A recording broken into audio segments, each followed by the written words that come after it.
Hey, welcome to Firescale Audiobooks. If you enjoy our audiobooks, please consider subscribing to the channel. Also, feel free to share your review in the comments section below. Then he stood up in the center of the room and requested aloud, "Astra, scan the room and give me a detailed analysis of all objects, dimensions, lighting conditions, and spatial arrangement. Do it on speaker." A split second later, scan complete. Here's what I found. Room dimensions.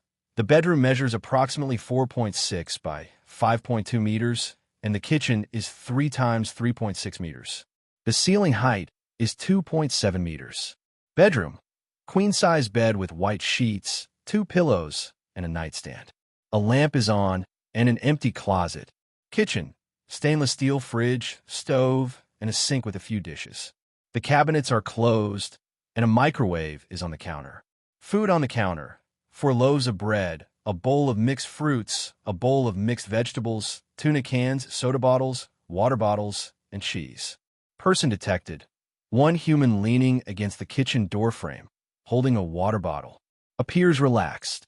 After the analysis finished, Levi smiled in the direction of Instructor Seraphis and calmly stated that he had the entire room pictured in his mind, just as vividly as if he were seeing it with his own eyes.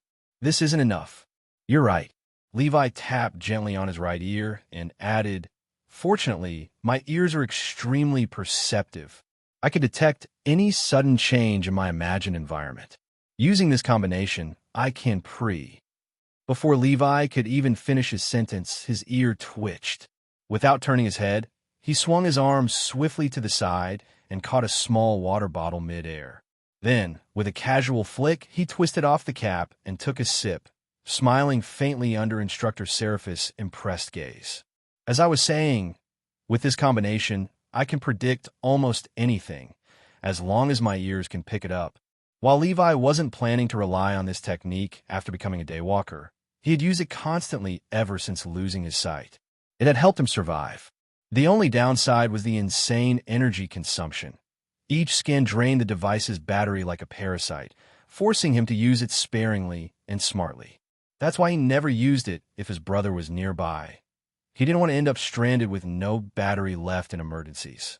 As for using camera lens glasses, that was the one thing he'd never resort to. Not when the government had the legal right to comb through personal data if they had a warrant.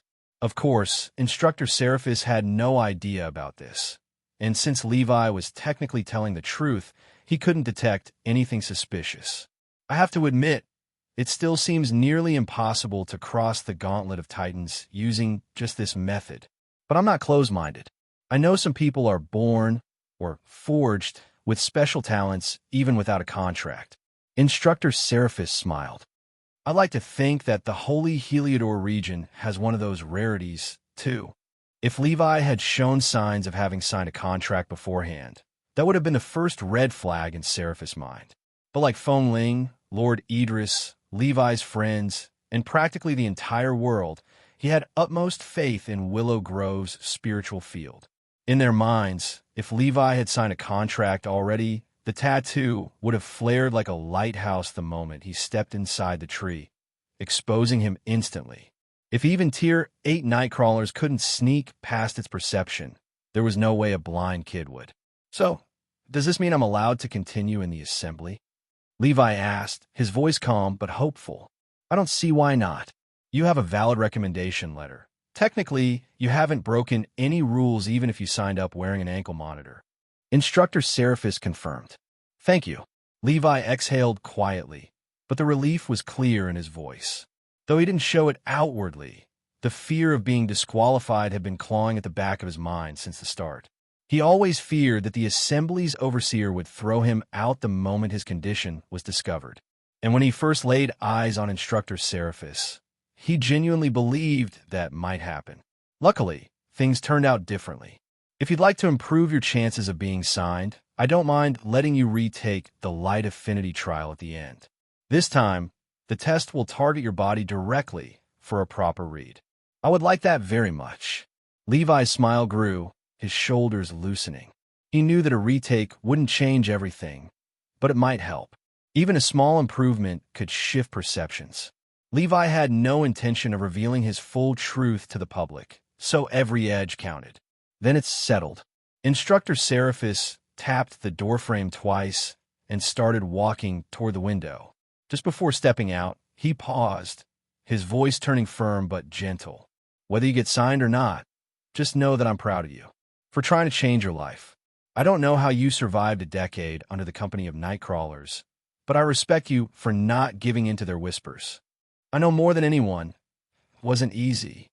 No, it wasn't. Levi replied with a faint, mild smile. Get some rest. A big day awaits you tomorrow. With one final nod, Instructor Seraphis exited the room, leaving behind only a soft breeze. He left as he came.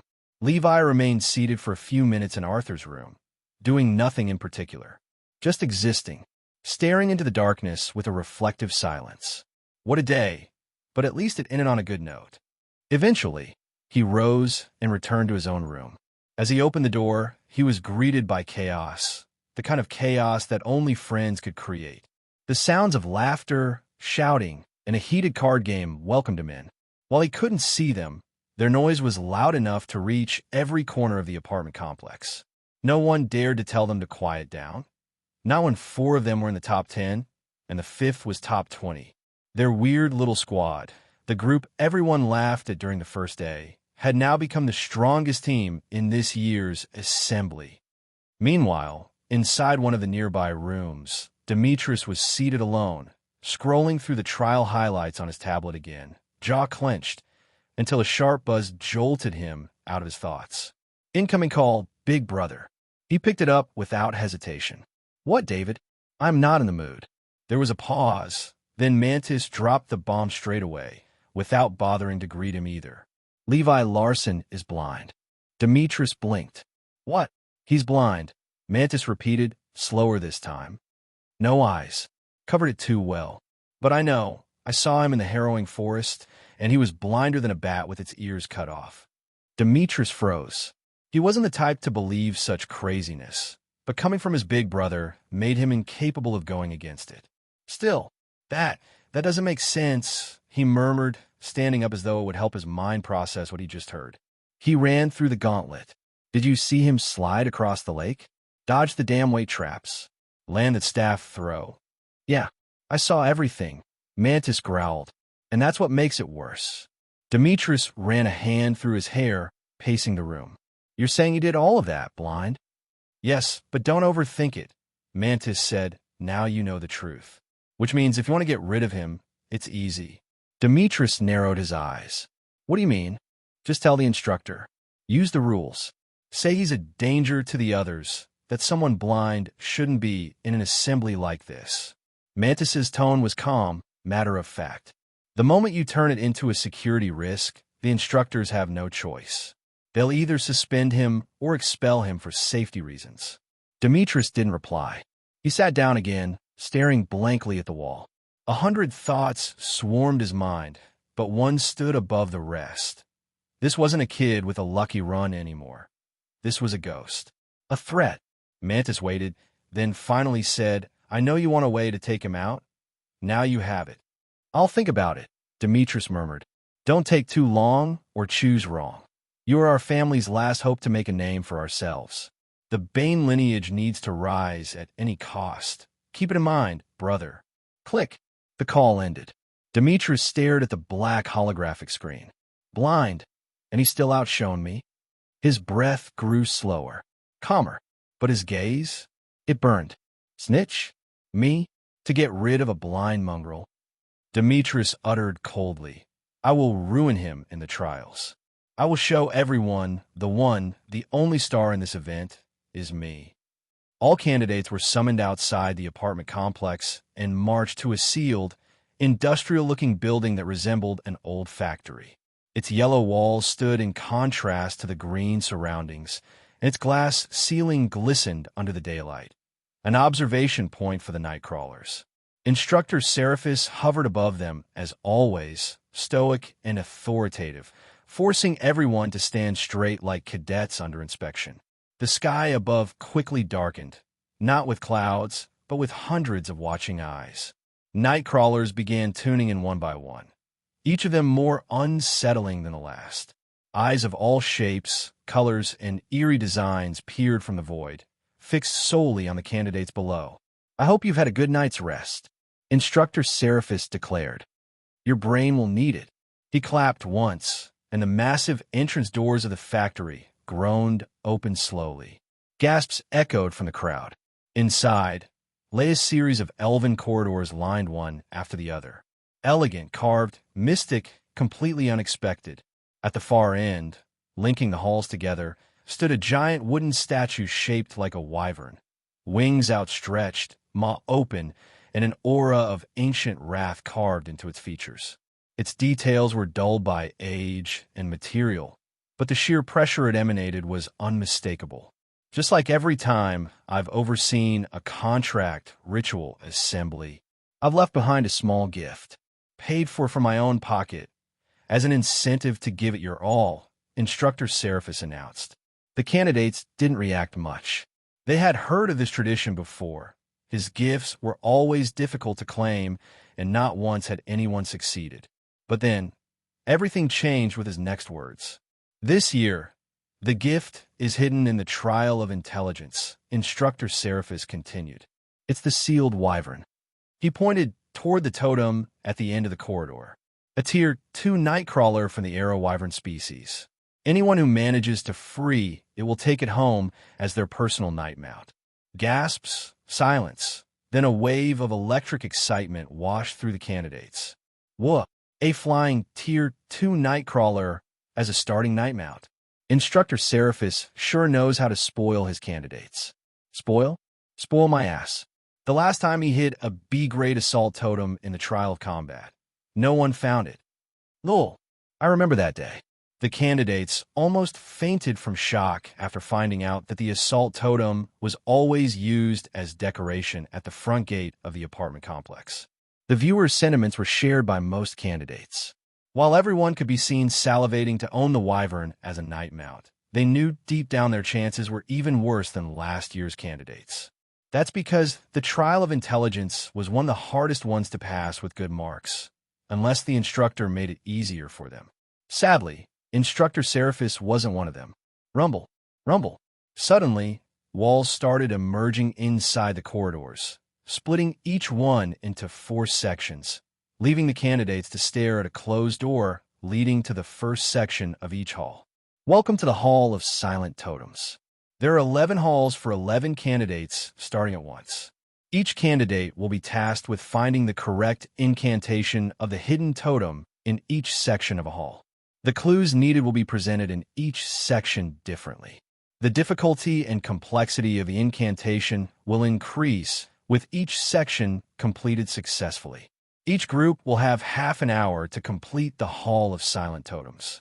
Candidates who fail to complete a single section will score 0 in the trials and will be instantly eliminated. Am I understood? Yes, sir. This time, the candidates weren't as enthusiastic. Most of them felt their hearts pounding out of their chests in anxiety. Ithorian language might have been taught in school as a second language from an early age, but it wasn't the same one used for incantation. It was like comparing simple speech language with the one used in literature. In this case, it was much worse. If the physical trial was a gym test, then the intelligence trial was a written test. Everyone hated written tests. Well, not everyone. Sound quite fun. Levi smiled. Fun. Big bro, I think this will be it for me. Arthur's eyes reflected pure dread and despair. Even his hands were shaking nervously, like he was in the presence of an angered father. Don't overthink it. Levi chuckled. I doubt the first section will be difficult. Instructor Seraphis can't afford to have many candidates kicked out in a trial of intelligence. This was the only thing keeping some candidates' hopes up of scoring something in this trial. They knew that the trial of intelligence was the least important one for the Nightcrawlers out of the rest. After all, the physicality trial was used to highlight the candidates for enhancement specialization, while the spirituality trial was for the few rare candidates with high spiritual presence. The combat trial was the most important one since it examined the candidate's battle mastery.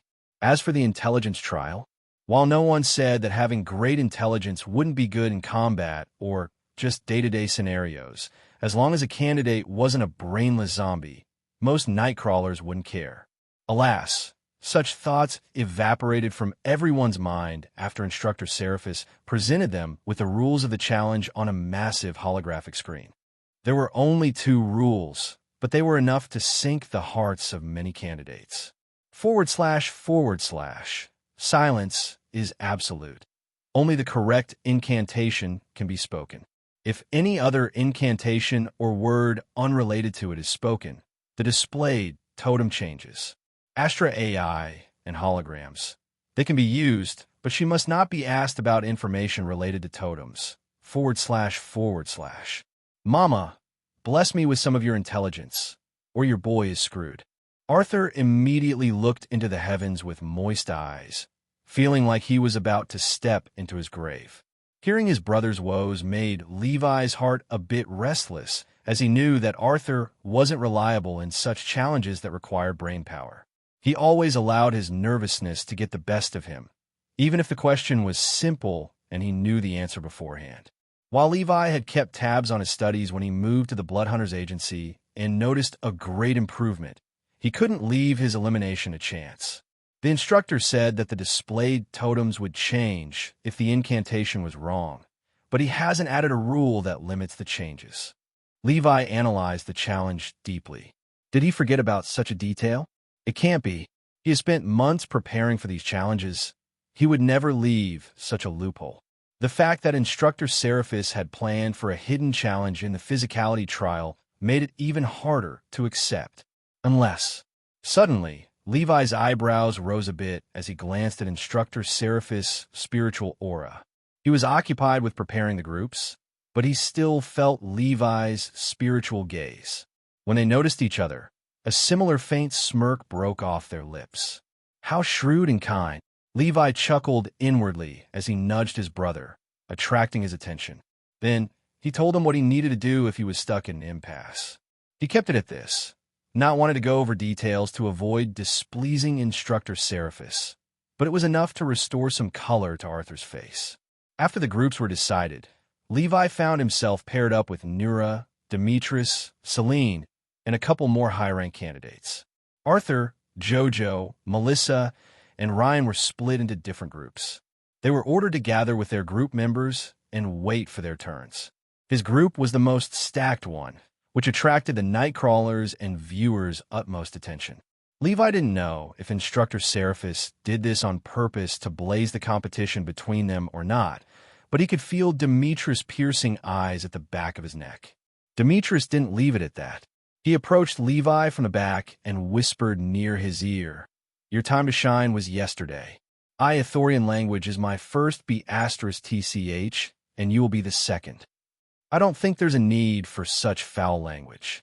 Levi turned his head to face him and spoke with a deep frown. "I don't care if you curse me, but you better show some respect to Ithorian." "Or what?" Demetrius sneered and continued whispering near his ear, "What can a disabled prick like you even do?" "So, congratulations, I guess," Levi asked calmly. "What now? Are you going to out me? Rat me to the instructor?" He wasn't that surprised, as he knew that the moment Demetrius got access to the network, he'd look for information about him. While he wouldn't find anything since Levi's information was classified by the government, Levi had met someone related to him, his big brother, Mantis. Levi was certain that Mantis would expose him to his brother and maybe rat him out to the instructor to get him eliminated. However, he didn't expect Demetrius' next response. No. Why would I do such a thing?" Demetrius smiled coldly. "A hero always needs a villain to shine brighter. You, my little empty-eyed mongrel, fit the description." Before Levi could respond, Nura's voice resounded from behind them. "Having a rivalry meeting without me? How insensitive." She pouted playfully for a moment, but after sensing the chilling atmosphere between them, her expression turned sober. "Good luck." Demetrius nodded at them both like an upstanding citizen and walked away, awaiting his group's turn. After he left, Nura turned to Levi and felt her heart skip a beat after seeing his expression. He was smiling, but just barely, the kind of smile that shouldn't exist in this moment. Too calm, too fake. His head was affixed in Demetrius' direction, making her feel like he was staring at something already decided. She didn't know why, but she had a feeling like she was standing in the presence of a nightcrawler. Nura had been interacting with them since a young age, too, which made her feel even more disturbed. "Did something happen?" she asked. "Nothing much," Levi said with the same eerie smile. "He just made it personal."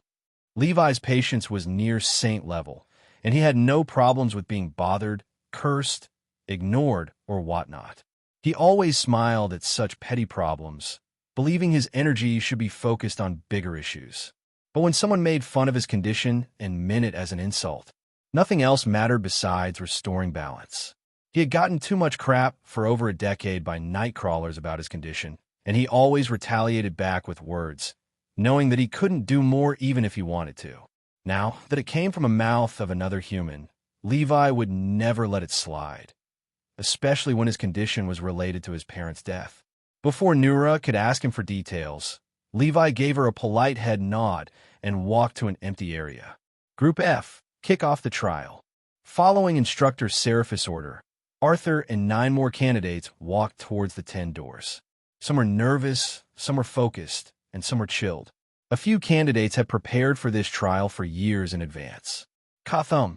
The moment Arthur stepped inside the first section, the door closed behind him, and he was introduced to a small room with 4 walls illuminated by a single bioluminescent crystal. All the walls started to glow faintly with mysterious Iothorian runes, appearing like they were holding hands and dancing before Arthur. But this wasn't part of the trial, as it was happening only to Arthur, who was suffering from visual dyslexia. "Damn it, can you not, just once?" Arthur murmured in his mind, feeling his eyes shifting and losing focus. He blinked hard and then read the first phrase in his sight. Vedrin os omka. The letters warped. Vilamdahe oolme. Does it mean the lost one walks alone? Or who walks alone is lost? Ay. Arthur felt like he had to invest all of his brain's processing power to do basic reading. He hated this more than anything else, as it made him feel stupid and useless. That's why he started hating studies. He stopped feeling like he was gaining knowledge, and instead felt like he was waging war with the letters. Since that curse night, reading had become a battle every time he got nervous. While he wasn't there personally, the news and his brother's condition were more than enough to traumatize him for life. It didn't help that he received the news while reading a storybook. "Stay put, damn it." Arthur slammed his fists against the wall and rubbed his eyes. This seemed to help for a moment as the letters returned to their positions. "The totems will arise in 3 to 1. Your timer has begun." Following Instructor Seraphis' announcement, Arthur noticed a small axe-like wooden totem pop out of the platform. It started spinning on its axis, akin to a treasure on display at a museum. "Is this an assault totem?" Arthur frowned, not recognizing the totem at all. He knew there were millions of totems, if not more, making it extremely difficult to memorize every single one and its incantation. But he knew some tips. If weapon-shaped, it was an assault totem. If defensive-shaped, it was a protection totem. If bottle-shaped, a recovery totem. If animal-shaped, a sealing totem. If symbol-shaped, a skill totem. There were many other unnamed types, but Arthur didn't know much about them. They were used only by upper-ranked daywalkers, too rare and potent for their knowledge to be spread publicly. While the totem's shape generally decided its effect, there were always exceptions. It's impossible for this to be a trick question right off the bat. So this must be an assault totem. But what is it? I haven't read about an axe-shaped assault totem before. Arthur frowned. While he was struggling to recognize the totem, a candidate in his group had already cleared the first section, opening the door to the next level. Arthur realized it after hearing the noise. Do I give a shot and try to analyze the incantation from the walls? The moment this thought crossed his mind, the glowing letters on the walls started jumping again, dancing chaotically, overwhelming him. F*CK it. Let's do what Levi said. Arthur gave up and spoke aloud. Pass. The moment the word left his mouth, the walls dimmed for a few seconds. Then, they glowed red before the totem was pulled inside the platform and replaced with another. Arthur glanced at the new wooden bottle-like totem in silence. When nothing else happened, he did the same again. The totem was replaced with another. When Arthur didn't recognize it either, he passed again. After doing this 3 more times with no penalty, his grin widened. Big Bro was right. Levi had told him that since Instructor Seraphis hadn't placed a rule limiting the number of changes, he might theoretically keep changing the totems until the end of the trial. Thus, the best course of action was to keep passing on unfamiliar totems until he landed on one he had memorized during preparation. Since the first section was the easiest, the totems weren't that rare. After Arthur changed the totem 2 more times, he finally landed on one he had read about just a week ago. A recovery totem used to heal burn wounds. Its incantation was still fresh in his mind. Veilthera Enchikai, Recther Os Luminar. Light restore, heal the burn, the pain no more. Arthur spelled out the incantation with a thick accent. Unlike Levi, he wasn't fluent in the slightest. He rarely spoke Ithorian day to day. Still, the pronunciation was correct, and that's all that mattered for low-grade totems. The inscriptions on the recovery totem lit up briefly and released their light onto the walls, shifting their white glow to green. The platform pulled back into the ground, and the door unlocked to the next section. Arthur exhaled in relief and stepped forward. Maybe I can go all the way using this loophole? He grinned after noticing the same setup. Alas, he soon discovered that Instructor Seraphis' kindness extended only to the first section. The totem didn't change after Arthur passed on it. Instead, the inscriptions engraved on it and the walls began shifting. With his visual dyslexia in full effect, Arthur was left staring helplessly, his mind going completely blank. Yep, I ain't doing all that. Arthur sat down and meditated for the next half hour, understanding his limitations well. He had just started memorizing and learning Ithorian seriously in the past 2 months. There was no way in hell he'd be able to extract the incantations from those walls. Arthur didn't need to feel too bad. Most candidates had it rough in the second section, even those who were well prepared. After half an hour, only 2 of them made it to the third section. Soon, the doors unlocked and the candidates returned to the main gathering area. Each result appeared on the large holographic screen. How did it go? Levi asked. I used your tip to pass the first section, but that was it. The next sections have the inscriptions on the totems and the walls changing instead. Arthur sighed in relief. As long as I didn't score 0, we chilling. I see. Levi had expected as much from Instructor Seraphis. He understood the loophole was a mercy for saving time and to avoid eliminating too many candidates outright. If someone couldn't solve a section or figure out the trick, tough luck. Soon, the next group entered. Jojo and Melissa were among them. Although Levi hadn't shared the loophole with his friends, he wasn't worried. They had talked yesterday about both trials, and he knew neither of them struggled with reading like Arthur. As expected, Melissa solved the second section while Jojo made it to the fourth before time ran out. For now, Jojo was in the lead. Levi quickly asked what he could expect inside. Jojo told him the clues got weirder and weirder with each level. Before she could go into detail, Instructor Seraphis called out, Group A, move up. It's my turn. See you guys in a bit. Levi nodded at his friends and walked to the central hall, closest to him. But before he reached it, Demetrius appeared and cut him off, standing in front of the door with a hidden, scornful glare, silently declaring he was the center of the stage, not Levi. Levi let out a faint chuckle and simply turned, walking to the last remaining hall at the far corner. Nura walked beside him, giggling behind her hand. What did you do to warrant such hatred? She asked. I don't know how it started, but I know how it's going to end. Levi smiled serenely. Oh, just don't forget about me. Nura's obsidian eyes gleamed dangerously, letting him know she wasn't to be taken lightly either. I'll think about it, if I see you on the other side. Levi smiled playfully in her direction and entered the room, unaware that his words had melted the danger from Nura's eyes and replaced it with a slight red hue on her cheeks. How cheeky, she murmured. Once all candidates entered the first section and the doors shut, Instructor Seraphis called out, 3, 2, 1. Your timer has begun. Ting, ting, ting. Almost immediately, Levi, Nura, and Demetrius had solved the first section and rushed into the second. Before the viewers could even react, all three cleared the second section simultaneously, in less than 3 seconds. Only when they stepped inside the third section did they finally pause, recognizing the totem placed in front of them. But its incantation wasn't the same. Levi ignored the recovery totem in the shape of a wooden ice droplet bottle and focused on the walls around him. He recognized the totem to be the Ember Heart totem.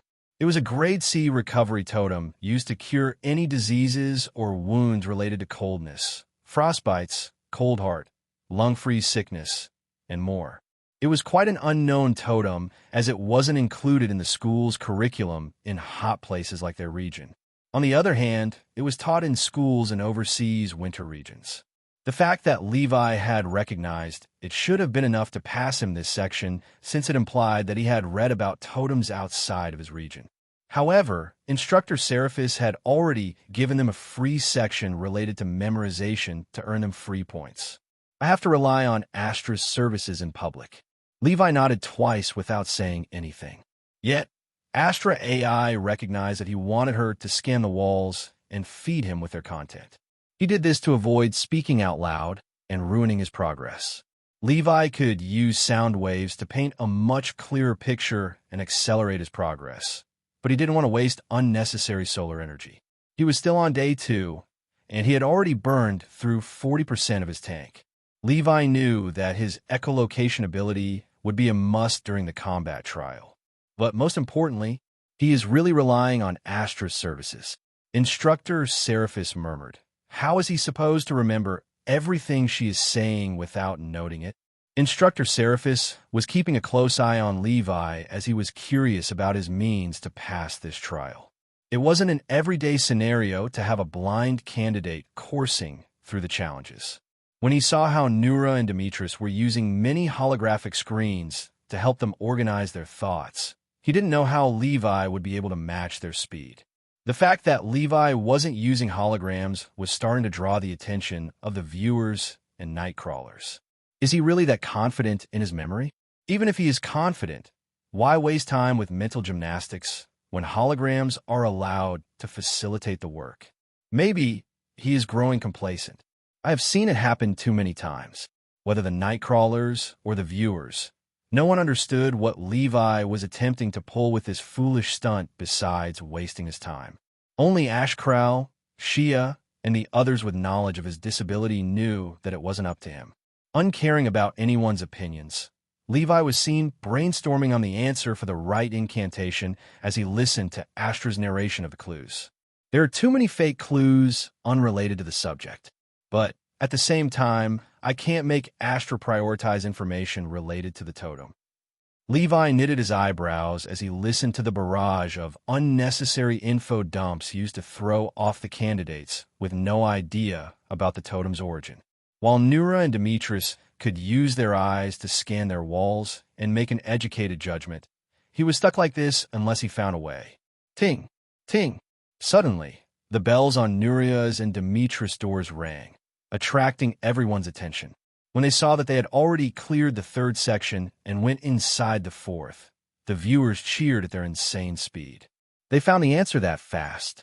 JoJo's pupils widened after recalling the intense effort she had to go through for more than 20 minutes just to solve the puzzle. But as her emotions were starting to rise, she caught them off guard with a deep breath. There is no need for emotions in low-stakes situations. No need, no need. JoJo kept humming in her mind, completely forgetting about the other two. Meanwhile, Arthur couldn't give a sh*t as he was showing a heated expression. Damn it, if my brother wasn't BL, damn it. He couldn't even back up his brother without exposing him, forcing him to bite his nails and wait for his brother to show them his true capabilities. Meanwhile, when Demetrius and Nura didn't hear Levi's bell after minutes passed inside the fourth stage, each one had a different reaction. A struggling cripple will always remain as one. Demetrius snickered, anticipating this much from Levi. Is this his limit? Nura sighed. If he has to take this much time to solve the third section, he may not complete the whole haul. Soon, Nura refocused on the puzzle that had eluded her for the past few minutes, leaving her utterly stumped. Demetrius was in the same boat as her. If the third section was relatively difficult, then the fourth section was difficult. Meanwhile, Levi had realized that Silence and Astra AI didn't match. Even if he wanted to continue using gestures, it wouldn't be as accurate as asking her exactly what he needed. Although Levi wanted to save solar energy, he also wasn't stupid and stubborn enough to stick to his decision even if it was affecting him negatively. When the time comes, I will see what I can do, but now I need to be efficient. Levi paced over the platform while holding his chin, seemingly deep in thought. But in reality, he was using the noise of each step to release a sound wave pulse. Each pulse drew the walls and all of their engraved inscriptions. Levi's auditory vision replicated the walls in his mind, and he started analyzing each wall on its own. When he did this, he finally noticed an actual clue related to the totem's origin called the Healer's Cry. The surprising part, it was an English poem. Instead of wasting more of his energy, Levi relied on Astra to read him the poem by gesturing with his head at it. Vast lands he crossed, in silence deep, all to cure his vow to keep. Eyes of stone and heart of gold led him to where the tale was told. Is this? As Astra was reciting the poem, Levi was surprised to recognize it immediately. He had read it years ago when he studied cold-related totems. It was about a traveling daywalker who visited a village with its people all cursed by a plague that made their blood turn cold on full moon nights. Levi didn't know if it was a fictional fable or based on a true story, but the totem used to heal those villagers was the Ember Heart totem, and that's where its name came from. Seeing that the incantation wasn't written on it, Levi knew that Instructor Seraphis would never be this direct. The original incantation must be correct and just missing a word or two that were customized by him. Levi analyzed the poem deeply, and it didn't take him long before he found out that the first letter of the first half could be combined to create an Ithorian word even though the poem was in English. Veilthura, it means sacred light. This must be it. Levi immediately used the word in conjunction with the original incantation in his mind until he got the most logical one. Without further ado, Levi uttered out loud for the first time since he entered the third section. By sacred light's eternal glow, let warmth dissolve this frigid woe. The moment Levi's voice faded, the Ember Heart totem shone brightly for a moment before the wall's glow changed to green. Ting! The bell rang on the door as it slowly opened up to the fourth section under the cheers of Arthur and his friends inside the assembly and outside. TSK, you must have gotten lucky. Demetrius clicked his tongue in irritation. Finally, he had me worried for a second there. Nura chuckled, not wanting to lose a decent rival so quickly. But soon, their expressions turned solemn as they gazed at the peculiar totem in front of them. They didn't know it, but it was the same totem presented for all candidates arriving at the fourth section. Yet, what was keeping them stuck in this section was the way the clues were presented. The moment Levi stepped into the fourth stage, he found out what was holding everyone back. The clues were whispered in ancient Ithorian by deep, eerie voices, making it extremely challenging to catch anything. Ancient Ithorian was considered the original version of the Ithorian language. The one used in modern times was a downgraded simple version. While the ancient version was also taught in school, no one bothered to learn or master it since the modern version was enough to activate most known totems. The fact that it was 10 times more complicated than the simplified version made it an easy choice for most of the populace to abandon it.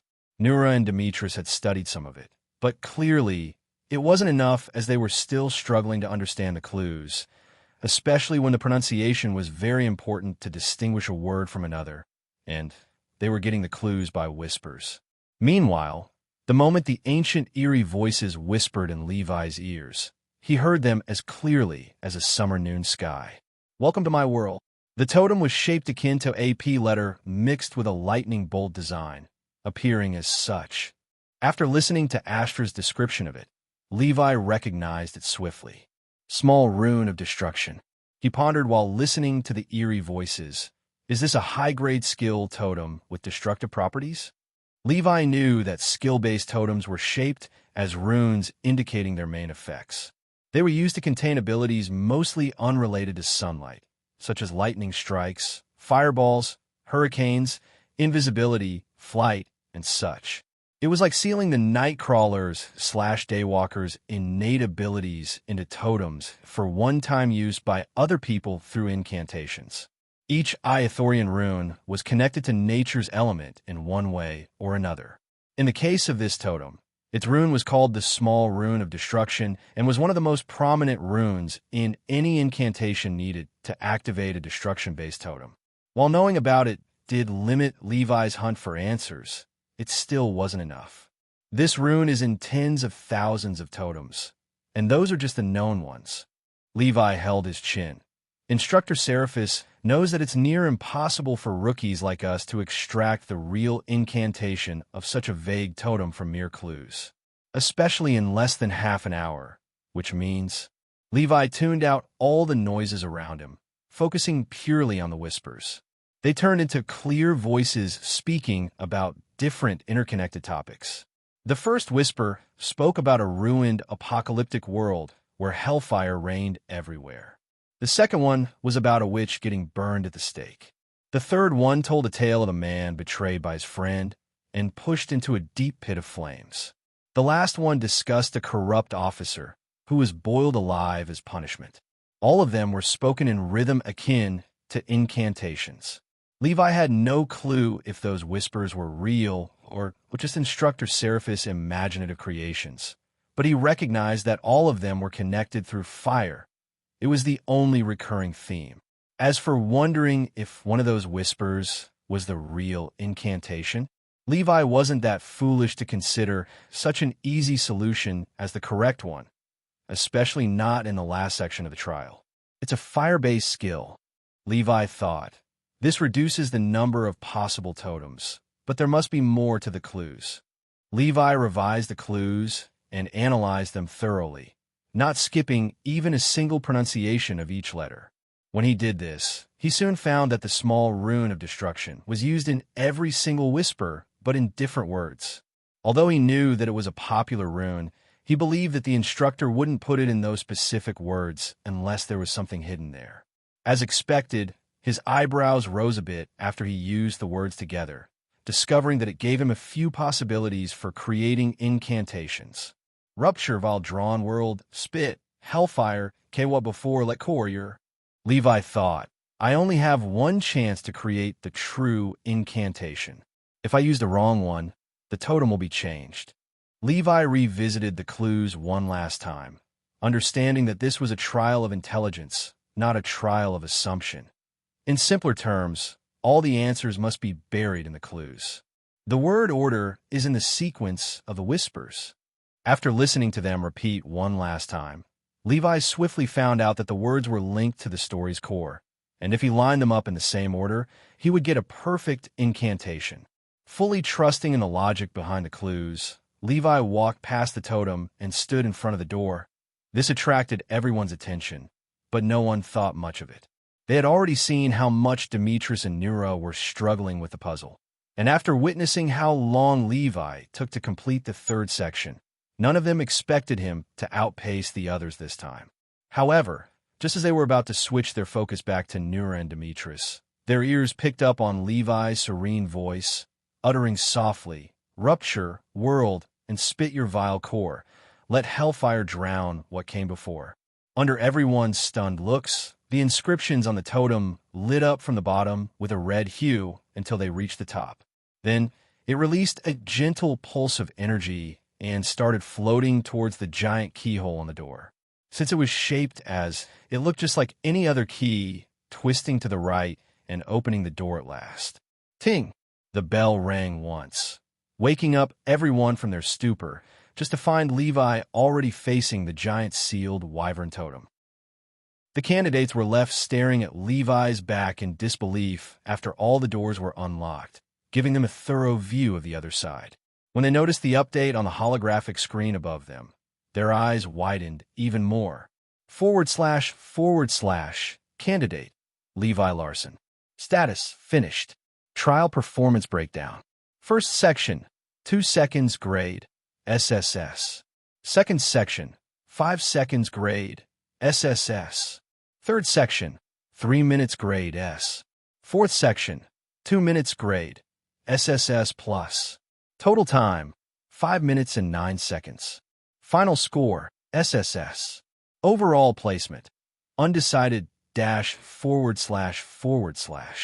The deafening silence was soon broken by Arthur's cheerful, thunderous voice. "That's my big brother." The moment his voice echoed in everyone's ears, the scene exploded with reactions from candidates, viewers, and even night crawlers. What the hell? He solved it in less than 2 minutes. Without holograms. Was it this easy? How come Demetrius and Nura are struggling? If the same puzzle wasn't given to everyone, I would have assumed that he lucked out on an easy one. The region's network buzzed with instant tweets and emojis. Everyone was caught off guard by the trial's conclusion, especially when they had no clue what Levi did to solve the puzzle. Unlike the other candidates in his group, he had no holographic screens to show the viewers their thought process. He simply stood with his head lowered the entire time and his chin resting on his hand, akin to a statue. When he finally made his move, he opened the door and walked out on his first attempt. It can't be. Meanwhile, Demetrius didn't take the news with an open mind as he kept staring in the direction of Levi's hall in shock. He heard the bell ring. He heard the announcement of his results. And yet, he still failed to accept it. As for Nura, she was also taken aback, but for just a few moments. "It's on." Her expression turned solemn as she refocused on the puzzle, knowing that if she didn't solve it in the next couple of minutes, her lead would be stolen.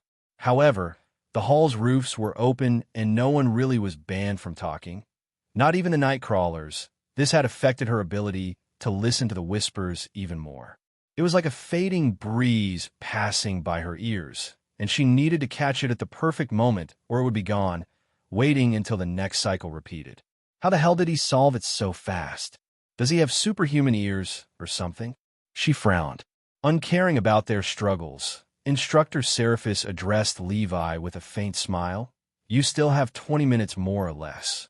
Are you going to solve the bonus puzzle and win the wyvern, or skip it?" "Why not? I have some time to kill." Levi smiled back. When Demetrius heard this, his expression couldn't help but turn ugly, even when he tried his best to keep his composure intact. "Bastard! He is at again, stealing my spotlight." He gritted his teeth hatefully, feeling a burning sensation in his chest.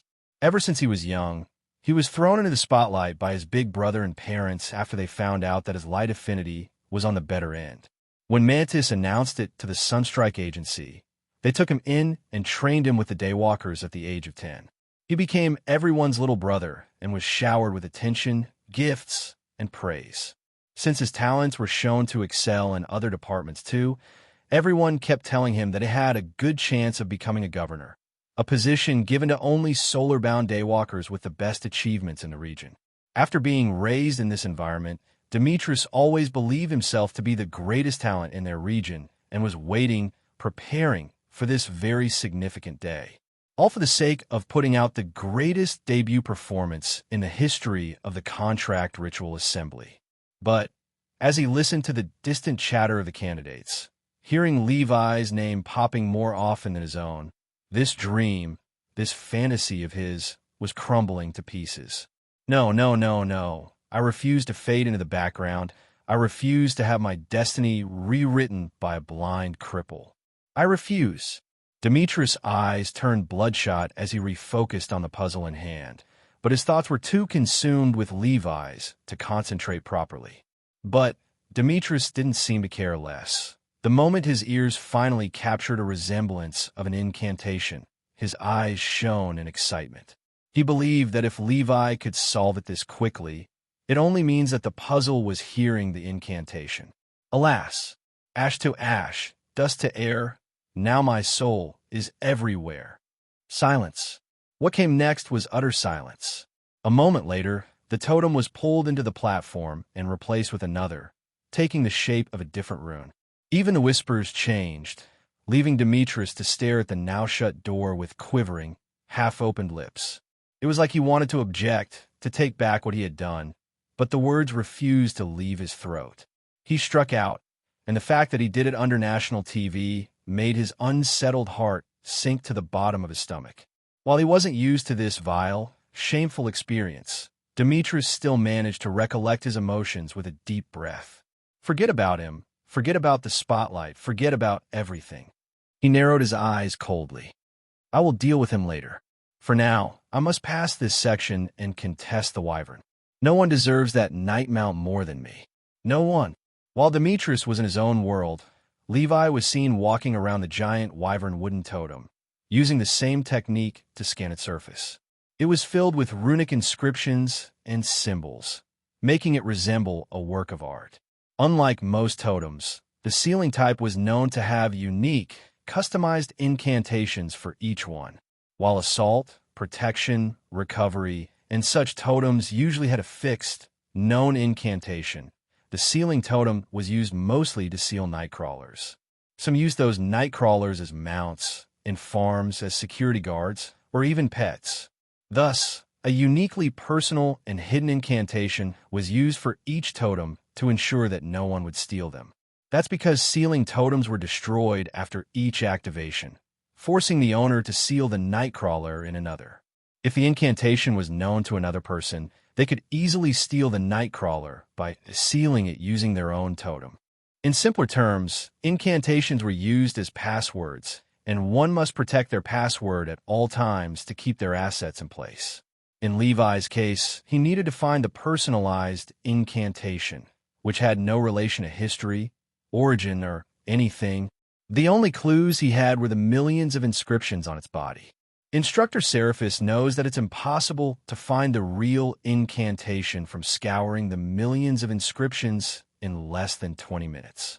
Levi kept walking around the giant totem while deep in his thoughts.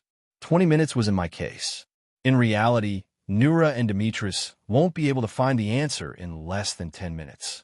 This leaves us with just 10 minutes or less, which isn't nearly enough for even the most intelligent being in the world. If it were any other totem, Levi wouldn't have made such a bold claim. But when it came to sealing totems, he understood that the incantation could range from something utterly stupid to a brilliant piece of poetry, all due to the incantation being used purely as a password and having no relation to the effect within the totem. The divine chains holding the nightcrawlers were the true seal and were under the solar Aegis sanctuary's jurisdiction, not the totem. The totem was nothing more than a container with the ability to shrink and enlarge. If he truly wants us to obtain his gift, then he must have placed the incantation in an easy-to-find spot, a spot that anyone too smart for their own good won't bother considering. Levi understood that Instructor Seraphis relished doing the opposite of what was expected. He believed that after giving the candidates such a difficult puzzle in the fourth section, they would be too overstimulated to consider basic solutions. After all, the wyvern totem was the last piece of the puzzle, and after getting a gradual increase in difficulty, it would drive anyone to assume that it would be the most difficult puzzle in the trial. But Levi kept his head level and looked around for anything he might have missed. Maybe the clues are hidden in the past, solved incantations. Levi shook his head. No, it won't work when we have 3 different puzzles in the first 3 sections. Once the activation incantation was inscribed on a totem, it couldn't be changed unless a totem carver was involved. Levi knew those kinds of people would never waste their time on such events, even if the government ordered them to join. They were considered part of the solar Aegis sanctuary, and only its authority could move them. Will he solve it? Instructor Seraphis' pupils thinned. While the fourth section design worked in his favor due to his sensitive ears, the last puzzle requires sight primarily. When Instructor Seraphis was designing the trials, he had no clue that a blind kid would join and make it this far. If he knew, he would have done some things differently. But what's done is done. He could only wish good luck to Levi. If it's not the previous incantations, then it might be related to the structure of the trial. Levi used a sound wave to redraw the 11 halls in his mind. He believed that the peculiar structure of the straight 11 halls might be important since there wasn't really any reason for it to be like this. Instructor Seraphis could have sat everyone down in private rooms and given them one puzzle after another until the trial concluded. He didn't strike Levi as the type to care about the artistic design of his trials, more about its content. When Levi's thought process went down this rabbit hole, he soon found himself standing near the open door of his cleared hall.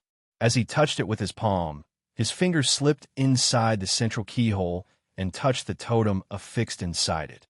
He tilted his head in intrigue as he pulled the totem out of the keyhole. Why is there a keyhole on this door while the others can be unlocked automatically, he thought. If we assume that everything has a reason, then what's the reason for it to be here? Dramatic exit? Doubtful. Levi played with the shimmering totem in his hand for a few moments and then walked to the giant wyvern totem. Then he started putting the small hole of the rune on the inscriptions like he was a TSA agent scanning airport travelers. He wanted to check if the totem might highlight the real incantation. After he did this for a few minutes, he stopped and requested Astra AI to scan the totem and tell him if there were any changes. Astra AI answered with a negative. This isn't it. Levi placed the totem to the side, knowing that his assumption was wrong. If Astra AI failed to detect changes, then he could have felt the incantation's faint heat if it lit up. Levi wasn't too bothered, as he had a feeling that it was a long shot. He turned around and walked back to the door, wanting to check his next theory. If the hole is the main clue, then maybe looking through it will give me a pinpoint accurate location of the incantation. But Levi was more inclined to believe that the truth might be related to this theory. The singular central keyhole, the long hall leading to the wyvern, and its placement were perfectly aligned with the height of the keyhole. All the clues led to one answer. However, Levi wasn't convinced of it since each hall would show something different. The central halls were linked to the wyvern, while the rest of the halls were lined up against the wall behind it. Maybe there's more than a single incantation to activate the totem? It's possible, but Instructor Seraphis wouldn't go through this much hassle. Plus, the keyhole peeks at the wall behind it, and there is no incantation or mirror. There has to be something I amiss. Creak. As Levi was thinking carefully about ideas, his thoughts were interrupted by a soft creak of the door he was holding. Then it finally dawned on him. How could I miss such an obvious solution? Levi chuckled in derision as he moved the door to face the wyvern. When he combined his echolocation and Astra's intel, he found that the keyhole was pointing exactly at the central chest area of the wyvern. It wasn't like he moved the door to face it precisely. The door stopped immediately after the keyhole faced the central chest. This made Levi understand that all the doors were rigged to face the central chest area if pushed to their specific limit. Except for one. Levi's serene smile turned eerie as he walked towards the central hall, where Demetrius was fighting for his life to solve the fourth puzzle. After arriving, he pulled his black staff and placed it on the ground, affixing it to Demetrius' door. When Demetrius' ears picked up on Levi's movement on the other side, he opened his eyes and glanced at the central keyhole. What he saw made him feel the creeps in his stomach. It was Levi's creepy smile. Then, he heard his voice pierce the hall. I will be using your keyhole for a moment, since you won't be needing it anytime soon. When Demetrius blinked in a daze, Levi was gone, and the keyhole was sealed shut. The viewers and the Nightcrawlers were left speechless at the sight of Levi using his staff as a way to measure Demetrius' keyhole height from the ground. While they had no clue why he needed it, they knew he was being a disrespectful asshole by doing it, since he could have easily relied on Astra AI for an accurate answer. Haha, Demetrius is pissed. Sergio laughed. I would be too. He is being taunted in his face. Shia grinned. Good one, Levi. I didn't know he had it in him to be an asshole. I doubt he is doing it just to be one. Jamal smiled. Levi is trying to get in his head to increase his chances of winning the bet. While Shia's gang was relishing in Demetrius' protruding forehead veins, Mantis and his people reacted differently. The F***Kerr is cheating. He is disturbing my little brother while taking the trial. Mantis banged the table furiously. How is this shit fair? Well, Meja coughed. The rules aren't enforcing it. The F***CK you mean? Mantis glared at him. How is it fair to aggravate the candidates during a trial of intelligence? Doesn't it defeat the purpose? That's Seraphis for you. He likes being hands-on in his decisions. One of the daywalkers sighed, recalling some painful memories of his time under Seraphis' tutelage. He understood that if Seraphis had added more rules to the trial, it would rob him of the freedom to make amends. Instead, he removed only the serious issues with the rules. The rest he judged on his own. For example, if a candidate was screaming in the trial for no reason or doing it willingly to ruin the chances of his competitors, he would be punished. It was all based on the shown intention. In Levi's case, he left the moment he got what he needed, and Instructor Seraphis knew of his condition, making him understand his reason for using his staff instead of Astra. He must be trying to save up on battery to last him until the end of the day. He also knew that each scan devoured an incredible amount of energy. Since Levi had plenty of time and a ruler in hand, he might as well use it instead of wasting precious energy, especially when another trial awaited them on the same day. If only he weren't visually impaired, the night crawlers would have flooded on him. Instructor Seraphis sighed as he watched Levi place the ruler in front of the wyvern's chest area, using it as a measuring stick. The wyvern was bigger than 2 meters, but it was sealed in an aggressive, crouching position, making its chest area match the height of Demetrius' door. Levi knew that it was purposefully sealed like this for the sake of the puzzle. This should be it. When Levi lined up the measured height of the staff with the chest area of the wyvern, he reached out with his finger and touched the spotlighted inscribed sentence, which matched the exact measurement. Then, he traced his finger on the incantation quite rapidly while murmuring under his breath. A moment later, Levi walked away from the sealed wyvern and uttered softly, "Storm-born slumber, break and rise. Arrow wyvern, claim your skies." A heavenly divine light fell from the skies and illuminated the giant totem under the stunned eyes of the viewers and the candidates, who were gathering in front of Levi's wide-open hall to see what was going on. Before they could react, the wooden totem shattered into tiny fragments, and the wyvern was fully exposed in all of its glory. "Kriea!" It roared with its head raised to the heavens, exposing a full set of horrifying, sharp teeth. It spread out its leathery, thin-armed wings, which were carved with thousands of visible blood veins, and stood on its clawed feet, towering over Levi. With its white leathery skin and spikes traveling from its long, rugged tail to its head, it appeared as fearsome as a fossil unearthed from the dawn of time. Still screaming, still deadly. When it saw Levi in front of it, its piercing golden slits narrowed on him, seemingly staring at a delicious meal. Its shadow life seed sent an electrifying pulse across its system to devour Levi and the light trapped within him. The wyvern didn't hesitate to respond, lunging at Levi with its mouth wide open and a gaze filled with nothing but gluttonous thoughts. "Cree!"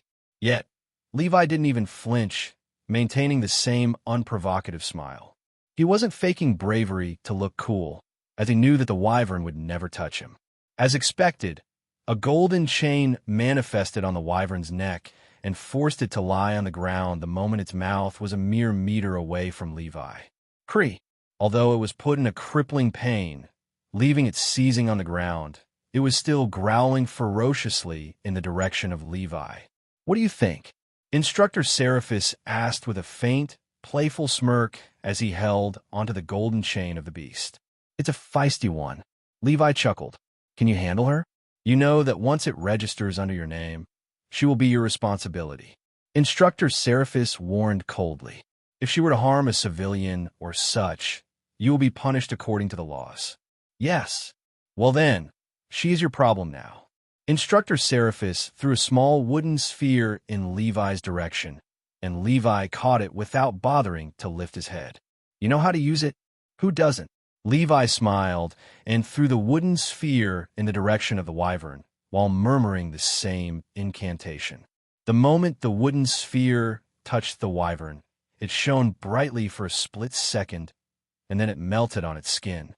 Just like she received Pinocchio's curse, the wyvern started turning into wood against her roars and futile resistance.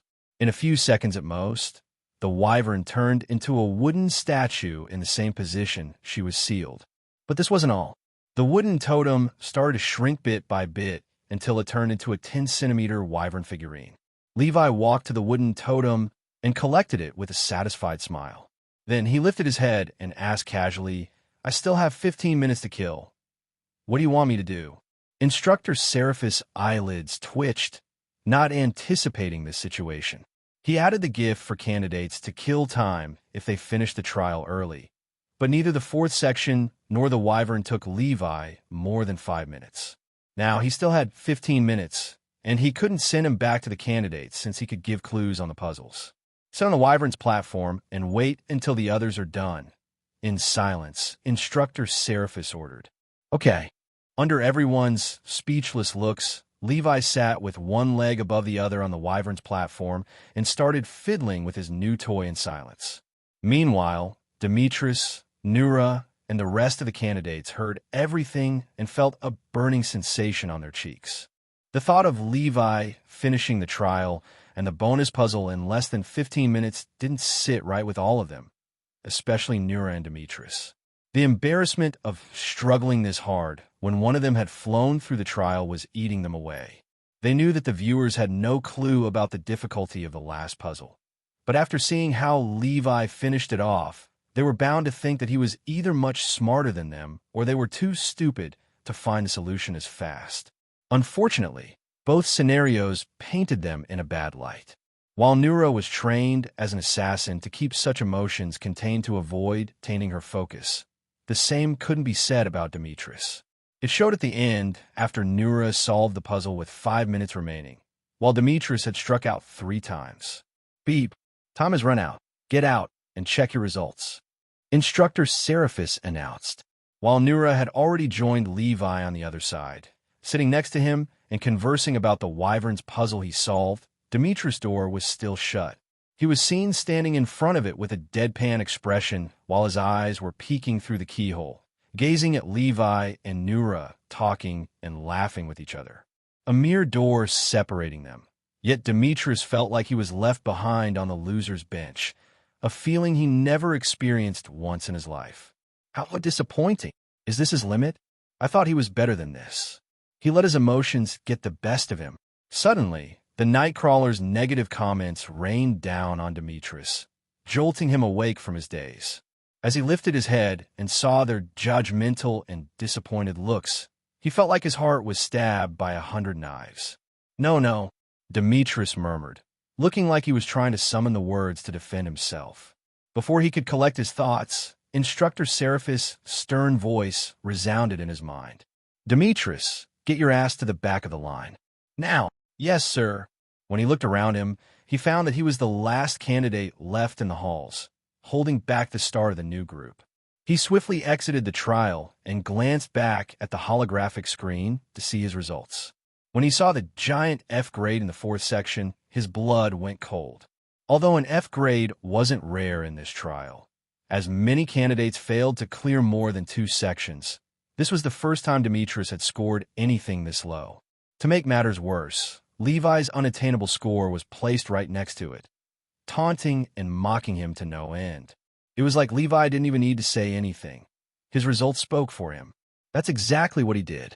Demetrius watched Levi get surrounded by Arthur and his friends, clearly discussing his insane results and his new night mount. Even when he walked right past him, Levi neither cursed nor taunted him. He merely ignored him. Yet, this was 10 times more humiliating to Demetrius, as the notion of being ignored made him feel like Levi wasn't considering him at the same level. Demetrius gritted his teeth until sparks were about to fly, but he said nothing to Levi this time. He just walked away from him and sat on a resting bench with his head lowered and his dark green hair hiding his cruel visage. A F***king disabled bastard. I'm getting treated like this by the muggle of the world. My future legacy will never survive if this is how it starts. While Levi hadn't spoken or glanced in Demetrius' direction, he could listen to his heartbeats. They didn't sound like normal heartbeats in the slightest, but more like a trapped beast chewing at the cage of their chest. This made Levi recognize that if he and Demetrius were put in prison, he wouldn't hesitate to shiv him 100 times over. Yet, Levi was neither scared nor had any intention of pulling back. Demetrius was the one making this personal, and Levi was going to make sure to absolutely crush him in any trial. Forget the wager. He was doing this for his own pleasure.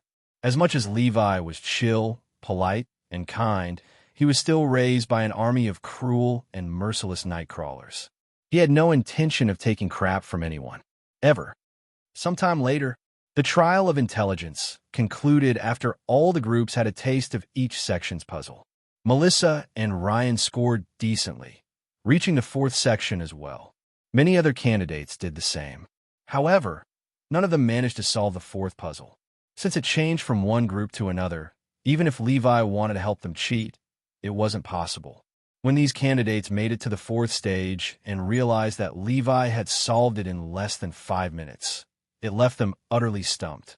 They just couldn't understand how he managed to hear the whispers, decipher them, and solve the puzzle in such a short period. The leaderboard will be updated now, Instructor Seraphis announced. Hearing this, everyone lifted their heads and gazed at the shifting numbers on the holographic leaderboard.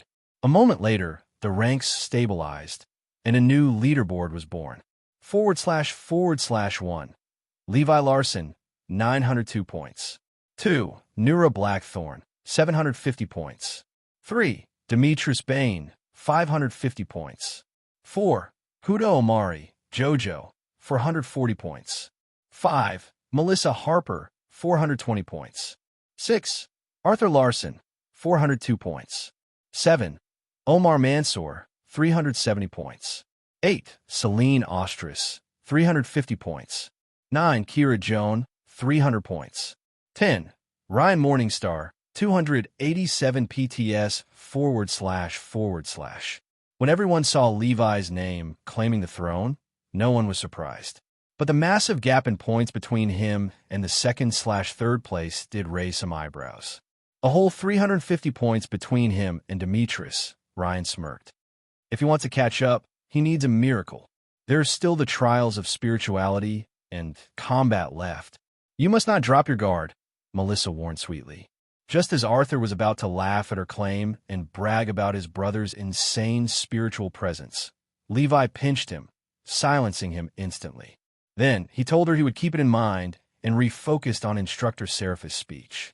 Although you've all made it through without scoring 0, don't let your guard down just yet. I've prepared something special for the next trial. Most candidates felt their hearts skip a beat after realizing that the sword of elimination was still hanging above their heads. They knew that scoring 0 in the upcoming 2 trials shouldn't be possible since one tested spirituality and the other combat.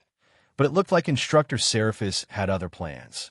You have a 2-hour break before the start of the trial of spirituality, Instructor Seraphis called. You are excused. Levi, follow me. Yes, sir. Before Levi could take a step, the ground underneath his feet broke off into a floating platform and took him away, heading in the same direction as the instructor. Watching this sight, Nura approached the gloomy Demetrius and chuckled, I never knew you were so kind to donate this many solar Aegis coins to us. You! Then, she took off toward the apartment complex, uncaring that her burn left Demetrius fuming even more. But Demetrius knew that she wasn't a nobody that he could afford to insult or get on her bad side. Although he was sponsored heavily by the Sunstrike Agency, his background wasn't as authoritative. He was part of the newly arising Bane lineage family, which was considered to have only 2 generations of Daywalkers. Meanwhile, Nura was the precious daughter of the Blackthorn family, an assassination-oriented family that was older than the Great Fall of Civilization. Thus, just like every bully in the universe, Demetrius channeled his hatred, humiliation, and everything shitty he went through in the past 2 days into one person. His frigid eyes were locked onto Levi's retreating silhouette. I have one chance and one chance only to redeem myself. Sometime later, Levi exited the boundless expanse through Willow Grove's dimensional mirror under Instructor Seraphis' guidance. Follow my voice. Thank you. Instructor Seraphis led the way toward the elevator, using his voice to guide Levi, fully aware that helping him this way would preserve the battery of his device. What he didn't know was that his assistance also saved Levi from wasting his solar energy, as Levi kept his echolocation ability turned off, relying purely on Seraphis' vocal cues. He had lived over a decade like this, so it wasn't much of a challenge. After a short while, they arrived at the elevator, and Instructor Seraphis pressed an illuminating rune marked with an arrow pointing upward. Upon activation, the runic diagram on the elevator's floor shimmered softly, and then the platform began rising, passing floor after floor of the Willow Grove. At any other time, Levi might have used his echolocation to paint his surroundings and see Willow Grove's inner workings in great detail. But now, he had to ration his energy until the end of the assembly. He was missing quite a view. Each floor of Willow Grove served a unique function for the Solar Aegis Sanctuary. The ground floor was open to civilians for paying respects to the grove and the solar deities. From the first floor upward, various divisions were housed: governmental liaisons, human resources, totem engravers, totem auction houses, natural treasure traders, donation centers, crystallized seeds only, solar Aegis coin exchanges, and much more. Some of these divisions were open to daywalkers, while others remained private under sanctuary jurisdiction. It could be said that Willow Grove was the beating heart of the daywalkers' regional operations. Meanwhile, the highest floor was reserved for the guardians of the Solar Aegis Sanctuary, those who supervised and maintained authority over the region's sanctuary branch. Although Levi hadn't asked where they were headed, he knew that Instructor Seraphis was taking him to the Domesticated Nightcrawlers Division, the division responsible for all matters related to nightcrawlers repurposed as pets, mounts, livestock, or otherwise. When the elevator finally stopped, Levi's spiritual perception picked up a bustling scene filled with daywalkers and chained nightcrawlers scattered across the floor. Although he couldn't see them physically, their spiritual auras painted his world in vibrant strokes, making it feel as though he had stepped into a crowded bazaar. Luminous snacks of the highest quality, sold in bulk for cheap. Tier 2 Nightingale up for auction in 15 minutes. Hey, champ, you look like you need a mighty ox testicle. Come on, don't give me that look. Just slow boil it for 3 hours and eat it. You'll be running like a nuclear engine. His ears caught the cries of merchants, the rhythmic thunk-thunk of woodcarvers' tools, and the gentle sway of rope bridges above. Stalls of all sizes have been built into the living bark of the grove, glowing with lanterns made of bioluminescent fungi. A soft greenish haze blanketed the air. When Levi inhaled deeply, a whirlwind of scents bombarded his nose, some pleasant, some putrid. Yet the atmosphere somehow remained fresh, almost humidified, with one dominant aroma prevailing: the rich, earthen scent of Willow Grove itself. "Welcome to the Nightcrawlers Bazaar. First time here?" Instructor Seraphis asked as he led Levi through the dense marketplace. "Yes, I was homeschooled, so I never went on school trips inside the sanctuary," Levi replied. "I see. Well, you're not missing much." Instructor Seraphis went on to explain that the Nightcrawlers Bazaar was the region's largest hub for Nightcrawler-related trade and information. Here, people bought and sold Tier 1 and 2 Nightcrawlers, their food, body parts, accessories. You name it. Even instructional books on raising nightcrawlers were available. But we're not here for any of that. I know. You're going to help me register the wyvern under my name and assist with changing its incantation. Levi nodded. Exactly. Ignoring a merchant's calls, Instructor Seraphis tugged Levi by the shirt through the crowd, making a beeline for the registration office near the entrance. A long queue of daywalkers was already lined up outside its gate. The registration office was the only place authorized to officially register nightcrawlers in the entire region, making it one of the most demanded services in the sanctuary.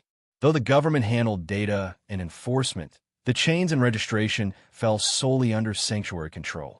After all, every nightcrawler needed to be bound by divine chains to gain immunity from sunlight and holy energies.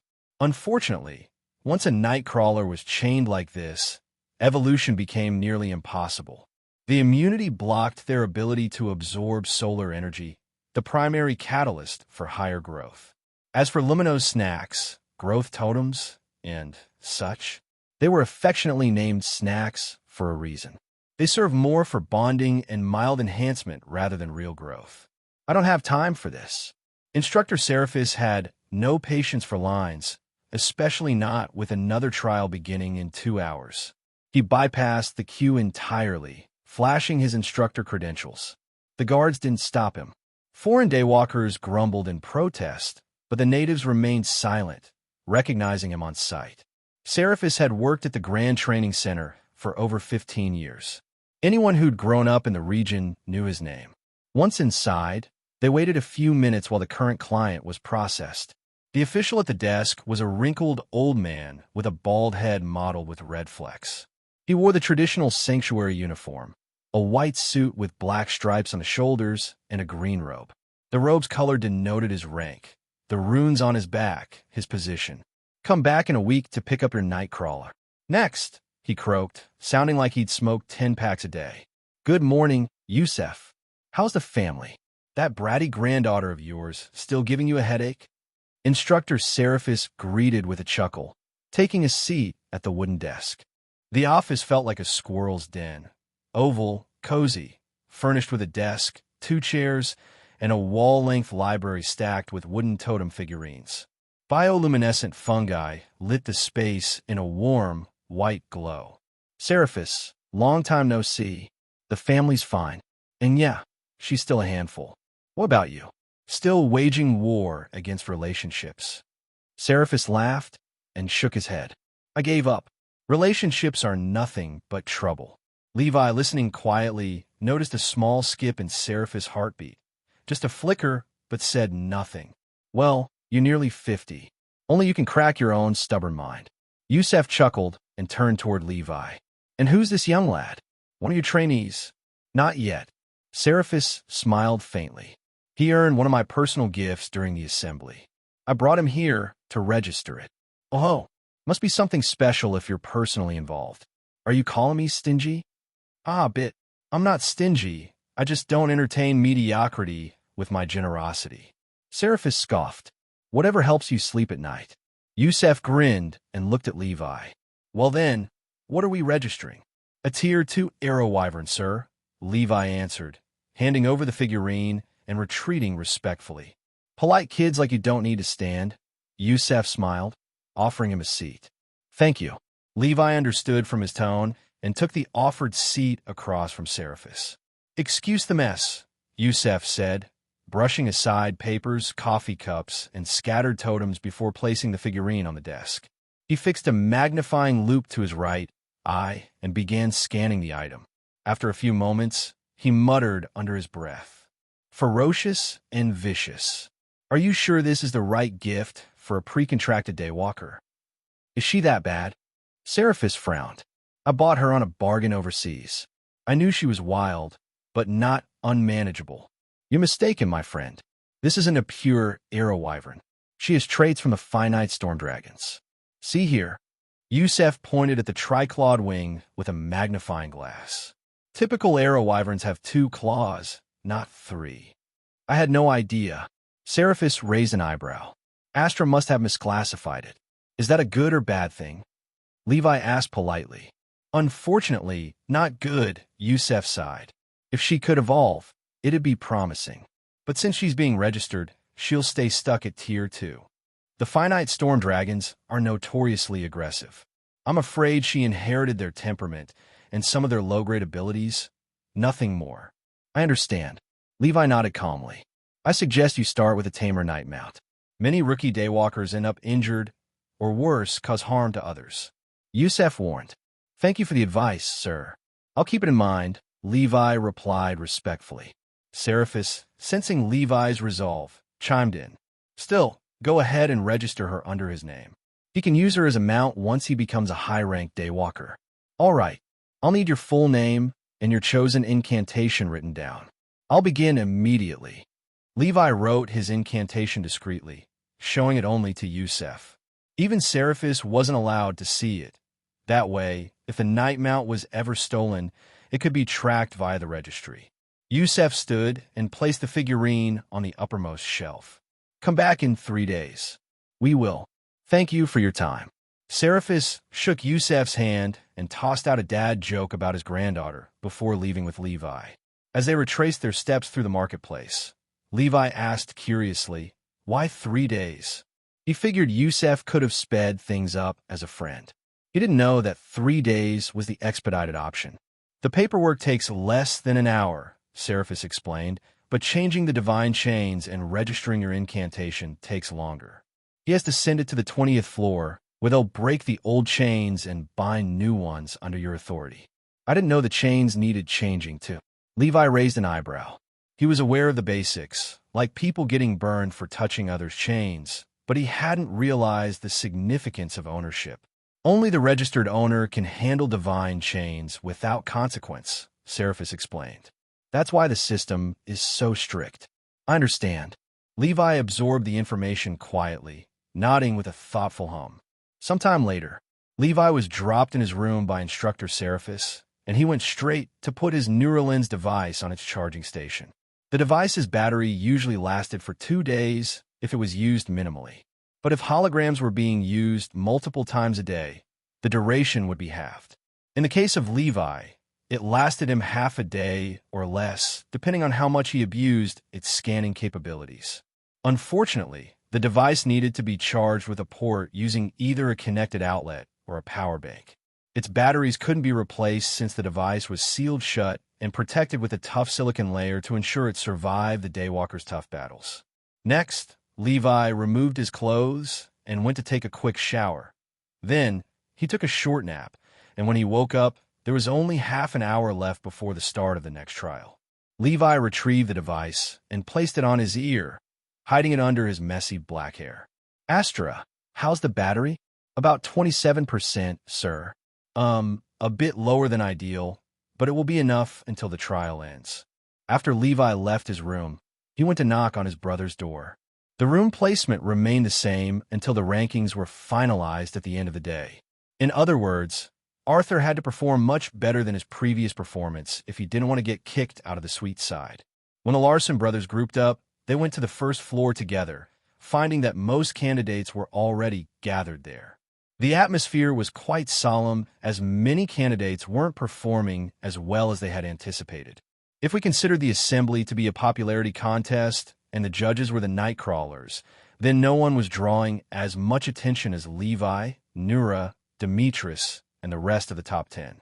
While the others were still in the assembly, it didn't mean that they would get signed at the end. After waiting for a few minutes here, Instructor Seraphis called for everyone to gather outside the apartment complex. When they got out, their eyes were graced by the sight of 50 wooden dolls standing one next to the other, forming 10 lines. Each line had more than 5 dolls situated behind it. The dolls were about 3 feet tall, and their faces were just plain brown with a simple painted smile. Their eyes were empty glass holes that didn't match the happy expression, making them appear fake and creepy. Their bodies were covered in inscriptions, while their backs had 4 major runic symbols surrounded by the inscriptions. They were standing on a 10-way racing track with the finish line situated 2 kilometers away. Everyone was taken aback a bit, as they didn't expect such a sight in the trial of spirituality. They anticipated the same trial from the previous years, as many instructors rarely changed the standardized method. I know all of you were anticipating a spiritual orb to test your spiritual potential, but its results were always missing the mark by a little. So, I have decided to spice things up with a new challenge. Instructor Seraphis announced sternly a doll race. This time, Instructor Seraphis had left even the viewers and the Nightcrawlers speechless, as they had never seen or heard of such a way of spiritual testing. They were used to the spiritual orb, which gave a decent reading of one's spiritual potential by showing a color corresponding to their potential. However, this method had given some false readings before, as a few Daywalkers had managed to find that their spiritual potential was much higher than what was tested. It just needed some awakening. But by the time they realized it, they had already committed to a different specialization. The psych specialization was considered the best of them all and the hardest to get into, since it didn't use just solar energy, but also spiritual energy. Not everyone can support mental-based abilities. Don't worry, I know that all of you have yet to weaponize your spiritual lay well. The dolls can connect to your dormant spiritual laywell and will start moving automatically. The distance traveled, their speed, their mobility, their balance, everything will consume your spiritual energy, which means the more we have, the better our results will turn out. Nura completed it for him, leaving him to nod in approval. Levi and the rest of the candidates realized that this approach was indeed much better than using the spiritual orb. That's because the desperation to win might drive some candidates to go beyond their limits and awaken their true spiritual potential. Also, there are only 3 rules in this trial. Don't interfere with the dolls physically, don't aim for the head, and don't form groups larger than 6. Instructor Seraphis added calmly. When the candidates heard this, their shoulders tensed up immediately as they started putting some distance from each other. Some even reached out to their weapons, understanding that Instructor Seraphis was allowing them to fight and hinder their competitors. A lucky break at last. I don't even have to wait until the trial of combat. Demetrius loved this development to no end. His frigid eyes were affixed on Levi, hiding a miasma of bad thoughts. It showed when his palm reached out to his sheathed sword, pulling just a bit of it, exposing a dangerous gleam. He wasn't the only one, as many candidates seemed to eye Levi, Jojo, Melissa, and the rest of the top 20 candidates. Those candidates knew that their spiritual presence was a lost cause, which meant their next best move was to show their combat capabilities by taking down the top 20 candidates. In this assembly, every chance one gets to demonstrate their talents must be taken seriously. Who knew? Maybe it would be the sole reason a Nightcrawler would take interest in them. This doesn't look promising. Melissa murmured as she hurtled up with Jojo, Ryan, and the Larson brothers. We have to protect each other's backs. Jojo said solemnly as she removed her monk robe, leaving only a skin-tight black and orange combat suit. Unlike many candidates, she had no weapons in hand besides her smooth, mirror-like bald head that could be used to blind others. I wish we get jumped. Ryan rubbed his knees excitedly. I still need to pop off like you guys. I feel the same. Arthur grinned deviously as he cracked his knuckles, the noise alone causing some candidates to take a step back and reflect on their decision. What an interesting trial. It tests their spirituality amidst a chaotic environment. Maybe we will finally get some decent psych specialists. Truly, hitting 2 birds with 1 stone. The Nightcrawlers clamored in the skies above as everyone was thrilled with the new trial setup. In their eyes, any chance to witness the candidates fight was appreciated. After all, none of the trials really mattered if the candidates had feet for hands when it came to battles. The dolls are positioned based on your rankings. The front row is for the top 10 candidates, and the second row is for the top 20, and it goes down until the last one. Now, utter the incantation I have sent you. The doll will be linked to your spiritual laywell, and once I start the race, it will start consuming spiritual energy from it. Instructor Seraphis said. Spiritual laywell was referring to the human's consciousness space, where their soul was believed to reside. For normal citizens, the spiritual laywell was closed shut and quite useless. But once they signed a contract and obtained their Shadow Life seed, it helped them unlock it. The moment this happened, the Daywalkers were able to utilize their spiritual energy freely, depending on their potential. The spiritual laywell wasn't the same for everyone, which was the main reason it required a special talent to become a psych specialist. After Levi received the incantation, he murmured it like the others.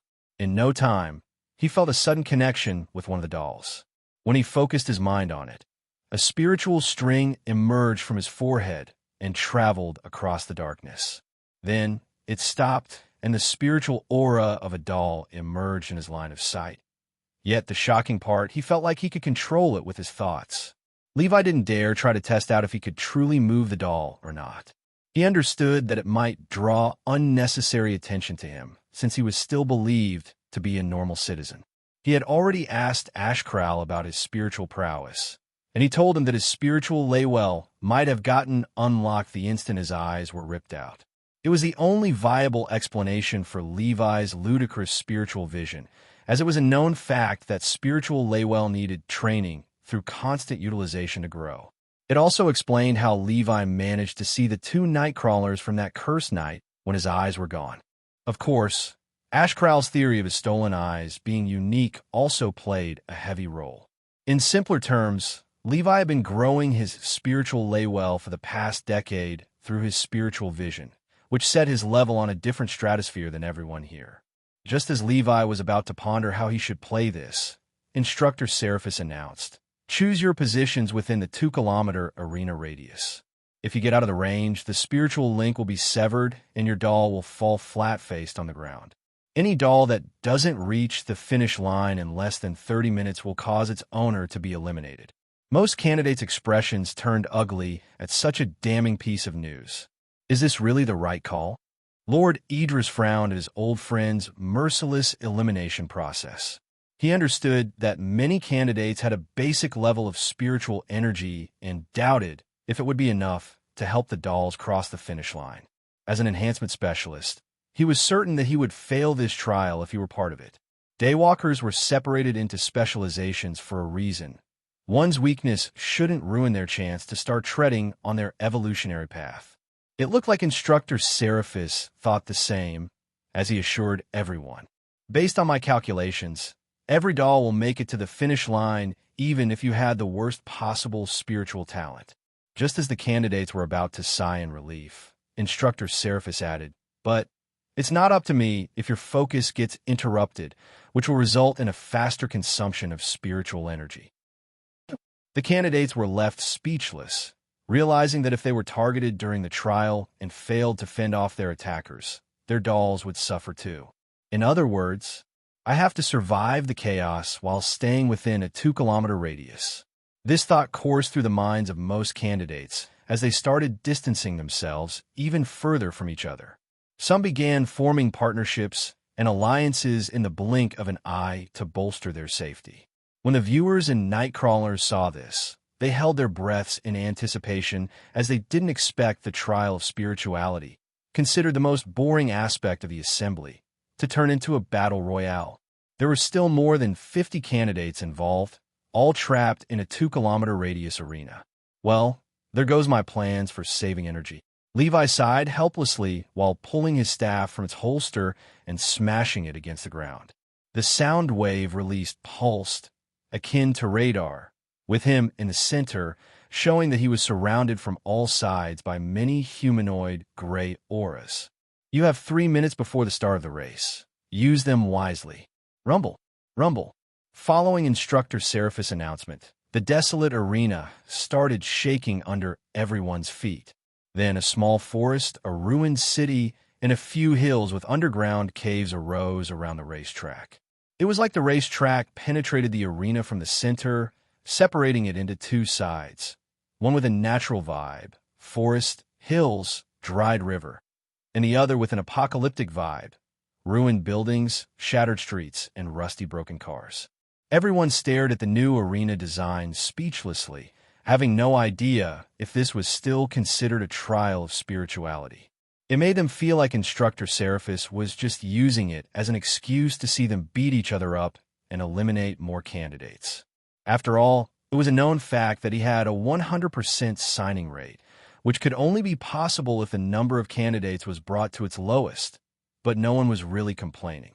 "Your timer starts now," Instructor Seraphis shouted the moment he finished with the arena. "Let's go to the ruined city. Fighting there is much better for us." Levi informed his team as he started sprinting toward the ruined city.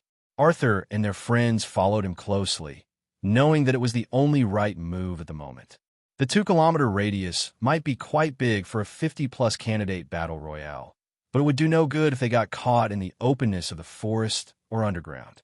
When most contestants noticed Levi's group heading to the city, the majority cleared a path for them, but their eyes reflected a hint of vicious desperation. Demetrius, Omar, Kira, and Celine were given similar looks by nearby candidates. This made them trade knowing glances from a distance. If I want to survive the chaos and eliminate that disabled bastard once and for all, I need to have some meat shields. Demetrius took the initiative and went to each member of the top 10 to form a temporary alliance. Omar, Kira, and Celine accepted the invitation as they could see that the rest of the candidates had eyes on them. We could still add 2 more. How about Nura? Omar asked calmly. He was a big, muscular, dark-skinned man with short dreads and a thin mustache. He was wearing a military-like green tank top with many pockets and cargo pants matching the style. His shoes were also military-grade brown boots. With his reinforced steel tonfa as a weapon, it made him resemble a soldier fresh out of the boat. Not a chance. Demetrius sneered. She's too stuck up to join anyone's squad. When Omar and the rest focused on Nura, they noticed that she was already sitting on top of a tree branch with one leg above the other, smiling as she watched the hectic arena. The few ones daring to approach her were sent away with a shake of her head. Let's just add 2 more from the top 20, Kira suggested. She was a petite girl, no taller than 4 feet 11 inches, 150 centimeters, with a compact and gymnastic build. She seemed to be from an Irish bloodline, as she had golden tan skin and freckles, which matched cutely with her long, wavy autumn hair. Yet, the most unique part about her face was her apple-green pupils. She had one pupil slightly larger than the other. She was wearing ripped jeans, an oversized gray hoodie, and fingerless gloves with a belt holding multiple knives. No, let's get into position. If they want to join us, they know where to find us. Demetrius rejected her proposal and chased after Levi's squad, wanting to stay as near as possible to them. Omar and the others glanced at each other for a moment and then chased after him, realizing that he was right. It was best to invest their time in preparing a prime location rather than going around requesting 2 more candidates. In almost no time, the crowded arena was emptied as every candidate or alliance had chosen their own hideouts.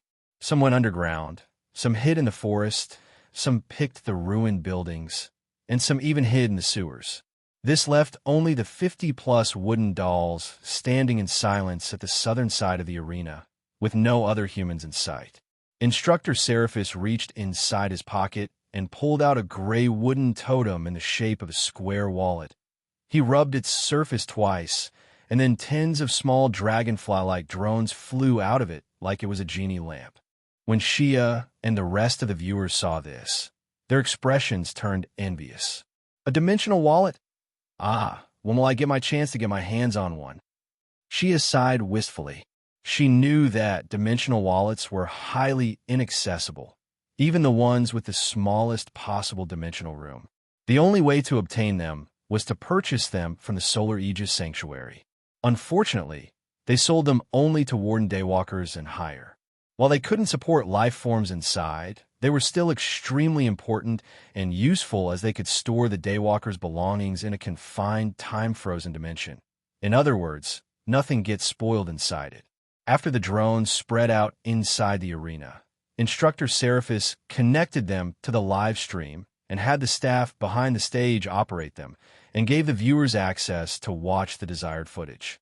Shia and her friends switched immediately to the drone, focusing on Levi's squad, just to see them spread out inside a ruined building, with each member keeping a close watch near a window or a hole in the walls.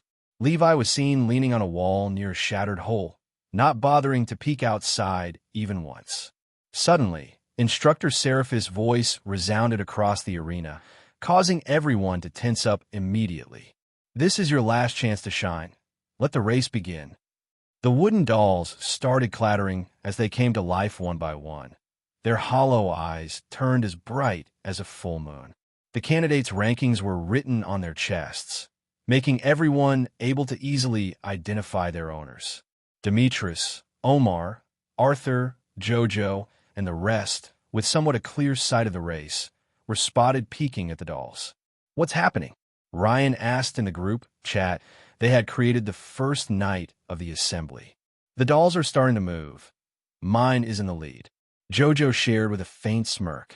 Her eyes were affixed on the sea of dolls moving at different speeds in a straight path. Besides some noticeable dolls accelerating past the pack, the majority of dolls were moving at a relatively standardized speed. As she mentioned, her doll was currently at the front line, followed closely by Nuria's, Demetrius, Kira's, and Melissa's. Levi and the others' dolls were left with the biggest pack. You bald-headed demon. I didn't know your spiritual talent was this good. Arthur clicked his tongue in the group chat as he watched JoJo's doll pull away from the frontrunners. Even Nuria's and Demetra's dolls were left to eat her doll's dust. As for his own, he wasn't surprised to see that it was buried in the crowd. He was more surprised to see his brother's doll also buried next to him, stumbling up and down along the way. Big bro, why aren't you at the front? He sent a private message. If I finish the race, I will pass the trial. Levi replied calmly. Yet, this was enough for Arthur to understand that his big brother didn't want to leave him behind to fend off the other's aggression. He knew that his brother's spiritual prowess was unlike anyone else, and if he gave it his best, his doll might finish the race in less than a minute. Although Arthur appreciated his big brother looking out for him, he couldn't help but frown deeply. Big bro, don't ruin your chances to score more points for me. Your wager comes first. Don't worry, I know what I'm doing. Levi sealed the conversation at once with his infamous sentence. While Arthur believed that Levi was deliberately slowing down his doll's speed for his sake, in reality, it was only a part of it. Something is fishy about this trial. Levi knitted his eyebrows tightly as he gazed at Instructor Seraphis' distant spiritual aura. Levi didn't know why, but he had a weird feeling that Instructor Seraphis wouldn't go through this much trouble purely to find out about the candidate's spiritual potential. While the trial was unique, there would be too much going on to give an accurate reading of one's spiritual power. Worse, some candidates might get eliminated in the battles before their dolls could make it past half the track. Maybe he really just wants to eliminate as many candidates as possible. Maybe. Levi frowned. Besides his intuition acting up, Levi didn't have much evidence to support his theory that this trial might be more than just a trial of spirituality. He wanted to stay here for a while until some of his doubts were cleared. Arg, get him! He is running. Suddenly, the peacefulness of the arena was shattered as some candidates didn't hesitate to make their move on their closest targets after noticing that their dolls were last in the race. That was enough to make them desperate for some attention and validation from the Nightcrawlers, using their fists. All it took was one squad to begin their hunt to turn the arena into an active war zone, with small and big skirmishes breaking out everywhere. Instructor Seraphis relied on his omnipotent authority to check on the candidates constantly, making his move the moment he saw a candidate either badly injured or about to be killed. All it took was a snap of a finger, and the harmed candidate would find himself outside of the arena's radius, where the staff members were awaiting to tend to his wounds. Arg, mercy, please don't eliminate me. This is my last Sorry, but this is my last chance to die. Painful screams, despairing begging, and merciless beatings. Levi's ears captured everything as he leaned against the wall with his head lowered, listening to everyone's struggles in deafening silence. While he wasn't a sympathetic type, he couldn't help but show a bitter smile. It was like he was seeing his ending if he were to join the assembly without possessing echolocation. Before signing the contract, Levi had read a lot about the assembly and their trials. He always believed that his chances to make it to the last trial were slim to none. As much as he tried hard to sell it to others, he wasn't that delusional to believe he was a superhuman who would beat everyone up when he couldn't see their faces. But all he could do was keep moving forward regardless of the outcome. He feared spending the rest of his life blind and abused more than getting beaten, shamed, and mocked in the assembly. A moment of pain was 1,000,000 times better than a lifetime of regret. Levi would live by this belief for his entire life until the day he either achieved his goals or dropped dead on the journey. Trust me, I have seen them enter this building. They are hiding here. Once we get near the building, use Astra for communication. Follow the plan and take down their weaklings first, then we will gang up on that behemoth. I don't care what you do, Levi is mine. Abruptly, Levi's ears twitched as they picked up on faint whispering noises tens of meters away from their location. Just like a radio, he deafened the rest of the noises and tuned out to their voices primarily until a vibrating sound wave line manifested between him and them. Levi tapped it with his finger, and their whispering sounds exploded in his ears, making him listen to their conversation like he was sitting amidst them. This wasn't all. He used their own voices to create their humanoid wavy appearances in his mind. When he looked at their shapes, he recognized them immediately. It's Demetrius' party. He tightened his eyebrows coldly. As he assumed, Demetrius, Omar, Kira, Celine, and two more decent contestants were seen moving toward Levi's hideout. They were crouching along the way and using whatever means possible to keep themselves hidden. Alleys, sewers, hiding behind destroyed cars. Their sneaking skills were impeccable, avoiding other parties' detection perfectly. The viewers and the nightcrawlers thought the same. The difference between sponsor candidates and the rest is vast. Is it just me, or are they heading towards Levi's party? How amusing, a battle between the top 10 candidates right at the start of the trial. Aiming for my boy's head? This is going to be fun. Ash Crowell smirked as he gazed at Demetrius' party getting closer and closer to the hideout. Levi waited until the uninvited guests were 10 meters away from the building before calling for his party to group up at the center of the hideout. Even if Levi wanted to alert his party sooner, he couldn't do it without raising some question marks. After all, no matter how great his ears were, there was no way in hell they would be powerful enough to pick up on whispers tens of meters away amidst a chaotic, noisy battlefield. Especially when Demetrius' party's sneaking technique was as clean as it could get. After they grouped on the second floor, which resembled an abandoned call center company with its dusty chairs and desks overturned everywhere, Levi gestured for them to stay low. Everyone crouched in a circle, and Levi updated them on the approaching uninvited guests. I picked up on some nearby noises. We might have company. His voice was soft, but his tone was solemn. Just when my doll started putting some decent lead, Jojo's pupils thinned in irritation, but swiftly died out. I don't know about you, but I am all in to give them a proper welcome. Arthur grinned in anticipation, which was shared by his best bud, Ryan. I am not a fan of unnecessary fights, but you can count on me. Melissa nodded with a tough look, finally matching her gothic appearance. I have a feeling that it might be Demetrius' party. He has been gunning for me ever since the second trial. So, don't lower your guards, Levi warned. Upon hearing this, everyone's expression turned stern as they knew that Demetrius' party was incredibly stacked. They had seen him recruit Omar, Celine, and Kira, who were sponsored by renowned Tier 4 agencies, ranked only lower than the 4 strongest Tier 5 agencies in their region. As for the rest of the sponsored candidates of the top 4 agencies, besides the Blood Hunters and Sunstrike Agency, the other 2 refrained from sponsoring anyone in this yearly version. The Midnight Slayers had sent Nura, while the Lightbearer Alliance never gave up on their sponsorship unless the candidate was a must-addition to their ranks. After all, the sponsorships reflected on the agency's reputation, and they couldn't be given to just anyone to fulfill the quota. Sometimes a couple of years go by, and those agencies never recruit anyone unless they have suffered great casualties in their expeditions. While those 3 weren't sponsored by the Big 4, it didn't mean they were any weaker than them. Soon, Levi noticed Demetrius' party had stopped a couple of meters away from their hideout. They spread out to scout the first ground floor. Levi picked up a thin rock and started drawing on the dusty ground. They don't know we will be expecting them, so we have to sell the illusion of ignorance. Ryan, you will act as the bait and pull them to this choke point. He drew a cross on the main door of the floor. I will stand far away from you with my back facing the choke point.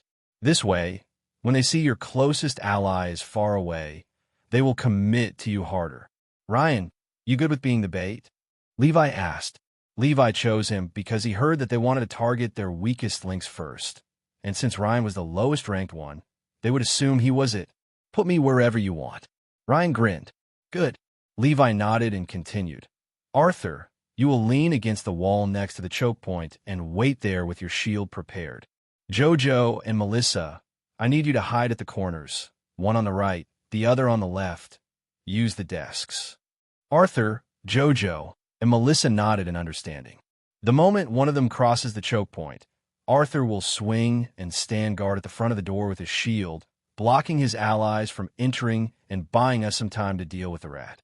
Once Arthur makes his move, the rest of us will assault the rat simultaneously and eliminate him as fast as possible. Then, we will regroup and retreat from the back door before the rest of his allies come. Sounds good. Levi checked. Everyone nodded, but Arthur, who couldn't help but ask for his reason to retreat instead of taking them on. It was clear he was raring for a fight. If our fight lasted for a while, it would draw the attention of other parties, and they wouldn't hesitate to eat off the winners. Levi clarified, "Don't forget, our task isn't to fight to the death, but for our dolls to cross the finish line." "I see. But if they force our hands, don't hesitate to engage," Levi said calmly. "Choose your targets. I will be taking on Demetrius if it's his party." Jojo and the others picked up their primary target, too, just in case. "Go, get in your positions." Meanwhile, Demetrius and his party were seen sneaking around the hideout, peeking through wall holes or using mirror shard to look inside the ground floor for any movement. Suddenly, Omar picked up on faint noises near the stairs, leading to the first floor. He crouched next to a giant hole and took a quick peek, finding Ryan leaning against a wall on the staircase. He was checking outside through a hole, his expression as serious as it could be. "Target located, Ryan Morningstar." Omar updated his allies through Astra AI. "Keep watch, we are on the way," Demetrius said. Just as Omar was about to confirm, Ryan suddenly turned in his direction and spotted him peeking red-handed. Stunned, both of them kept staring at each other in silence. Omar had no clue how he was spotted, while Ryan seemed spooked. A moment later, Ryan shouted enemies and took off toward the first floor, leaving Omar to stare at his back with an ugly expression. "I've been spotted. Idiot. Give chase. Don't let him regroup," Demetrius cursed as he sprinted with the rest of his allies to meet up with Omar. Omar ignored Demetrius' curse for now and chased after Ryan, going up the stairs 3 steps at a time like he was skipping them. In no time, he caught up to Ryan's back and tried to grab him by his shirt, but each time he was close to taking hold of him, Ryan slipped away. Slippery F***er. Omar's expression kept turning angrier with each failure until they arrived at a long, narrow corridor leading to the first floor. "Levi, help me!" Ryan screamed fearfully, weaving and dodging Omar's hands like he had an eye at the back of his head. When Omar heard his yell and looked up, he saw Levi standing on the other side of the first floor, still tens of meters away. He was so close to catching Ryan that he felt it would be a massive waste if he let him reach his ally without giving it his all. "I have to commit." With a cold demeanor, Omar threw his reinforced steel baton at Ryan's back, landing a direct strike. Arg! No matter how slippery Ryan was, he simply couldn't evade it in time due to the narrow corridor and the short distance between them. Ryan tripped with an arched back, feeling like he had been hit by a rock. Yet, he didn't fall as he used the momentum to roll onto the first floor. Only then did he stop and hold his back with a twisted expression. Omar saw that Levi was sprinting in his direction, but he calculated that he wouldn't reach in time if he acted swiftly and deadly. Without an ounce of hesitation, Omar sprinted toward the fallen Ryan with his feet charged, wanted to put him out cold with a kick straight to the liver. Alas, the instant he was about to pass through the door, a thick leg swung from underneath him out of nowhere and tripped him. Yet, Omar didn't fall face down. He rolled twice and picked up his thrown baton from the ground before coming to a stop near Ryan. Just like a snake lying in wait, Ryan's expression turned crazed as he launched himself at Omar from the back and placed him into a headlock with his legs crossed tightly on his stomach. Go to sleep, Ryan whispered near Omar's ears as he kept tightening his headlock. Unfortunately, Omar wasn't a nobody. He was born into a military family, with his late grandfather being a renowned general who fought against many Nightcrawler invasions. While his light affinity was average like Arthur's, he was taught martial arts since he was young. Jiu-jitsu was one of them. Instead of fighting against the headlock itself, Omar targeted the biggest mistake amateurs make in such a position, crossing their ankles. With a grunt, Omar jammed his fingers between Ryan's legs, right where his crossed feet were pressing into his gut. He yanked Ryan's top ankle hard, arching his back like a shrimp on a mission. Ryan yelped as his legs popped apart. Before Ryan could react, Omar twisted and rolled, dumping him sideways like a sack of potatoes. Then, he elbowed him in the gut, leaving Ryan gasping for air. However, just as he tried to stand up, a short wooden arrow pierced his right thigh, making him grunt in pain in a hunched position. When he looked at the attacker, he saw Melissa hiding behind a flip desk while holding onto a crossbow shaped like a skull. Soon, Arthur was caught in his peripheral vision, holding a big black shield in front of the door, locking his exit. It immediately hit him that he was baited hard by Ryan into a death trap. Before he could think of a way to survive the trap, Jojo came sliding from the side, akin to a cheetah. She pump-faked a kick at his crotch, forcing Omar to guard his precious jewels. The moment he did this, Jojo spun her other leg and smashed it against the arrow, digging deep into his thigh. Omar gritted his teeth in agony, forced into kneeling on his wounded knee. Anticipating this reaction, Jojo followed her assault with a knee straight to his chin. But Omar wasn't done yet, as he guarded his face with one baton, forcing Jojo to pull back in pain after smashing her knee against a reinforced steel baton. They got Omar. Suddenly, Demetrius' furious voice echoed from behind Arthur's back. When Omar heard him, he steeled his guts and tried to survive for as long as he could until his allies saved him. Unfortunately, this thought was short-lived. A black staff appeared out of nowhere and smashed the right kneecap of his wounded leg, making it impossible for him to evade in time. His leg gave out finally, throwing his balance off and forcing him to sit on his knees and have his chest facing Levi. Even after everything he went through, he didn't allow his face to touch the ground. Admirable fortitude, but you chose the wrong squad. Levi uttered indifferently as he pulled his staff and drove it, akin to a spear, into the middle of Omar's chest, cutting off his breath. Omar's mouth widened slightly, but no breath or words came out. As he was gasping for air, Ryan didn't hesitate to punch him in the chin from the side, putting him out cold at last. What a tough F***er. He cursed as he held his stomach, still tingling from Omar's elbow strike. The moment he passed out, Instructor Seraphis teleported his body to safety while announcing his elimination arena-wide. When Demetrius and his allies heard it, their expressions turned cold. They didn't care about Omar's elimination, but how it would reflect on their performance after one of their own got taken out under their eyes. "You asked for this," Kira uttered coldly as she gazed at Arthur's peeking head from behind his massive shield. Demetrius had already tried to strike him off, but Arthur's shield was too tough to cut. As for pushing him off the choke point, they need a forklift to pull it off. Kira hid behind her allies' backs and then threw two small knives from tight angles, aiming at Arthur's exposed shins. Slice! Slice! Arthur didn't even know what happened before a sharp, cold sensation assaulted his shins, forcing him to stagger.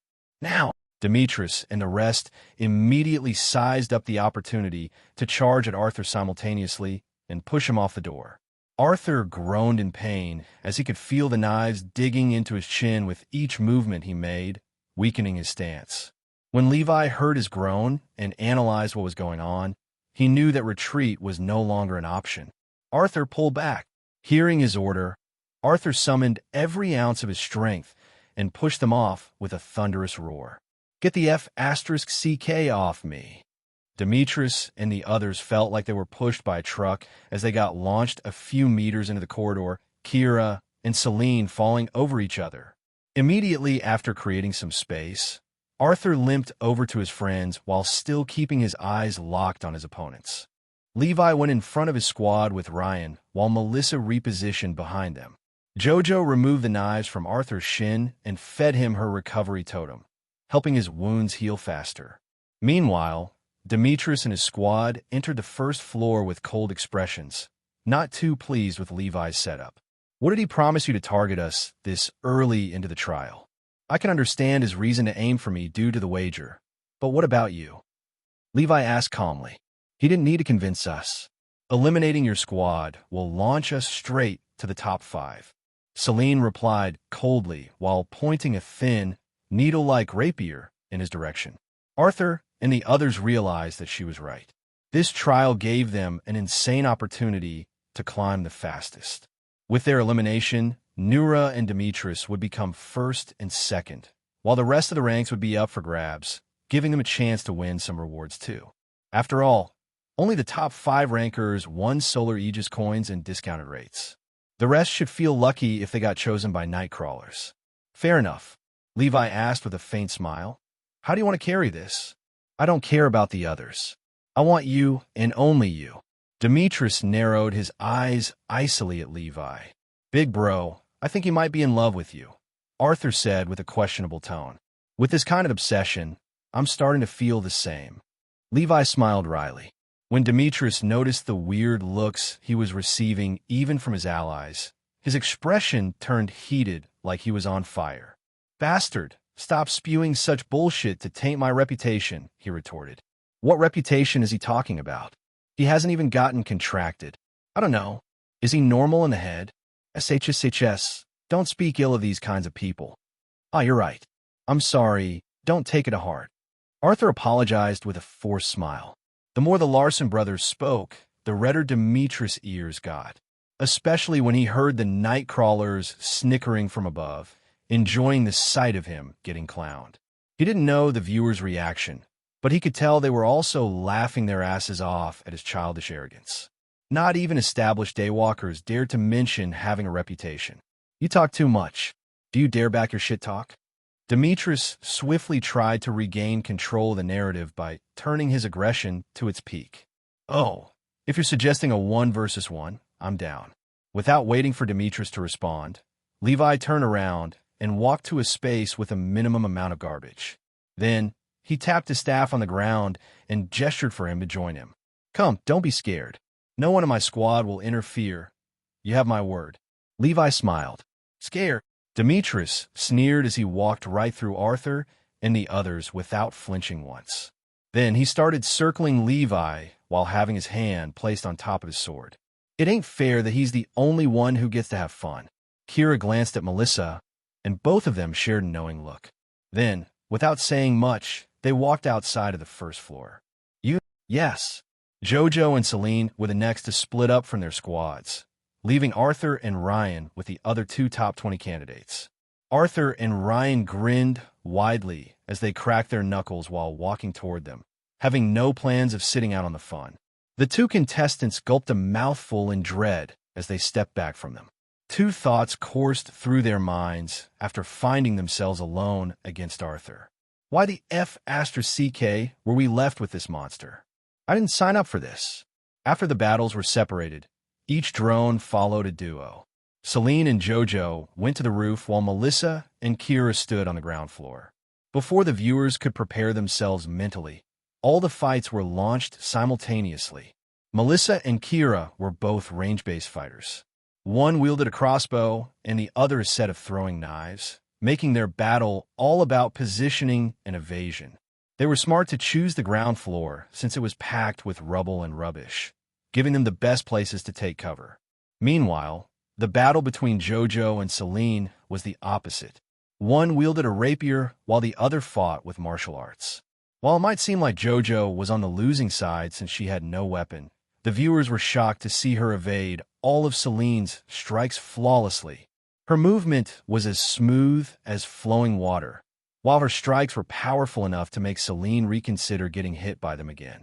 She rarely struck first, waiting until Celine made her move before counterattacking when Celine was at her most vulnerable state. Is it just me, or is she using Tai Chi martial arts? Mao murmured while lying on top of Feng Ling's shoulder.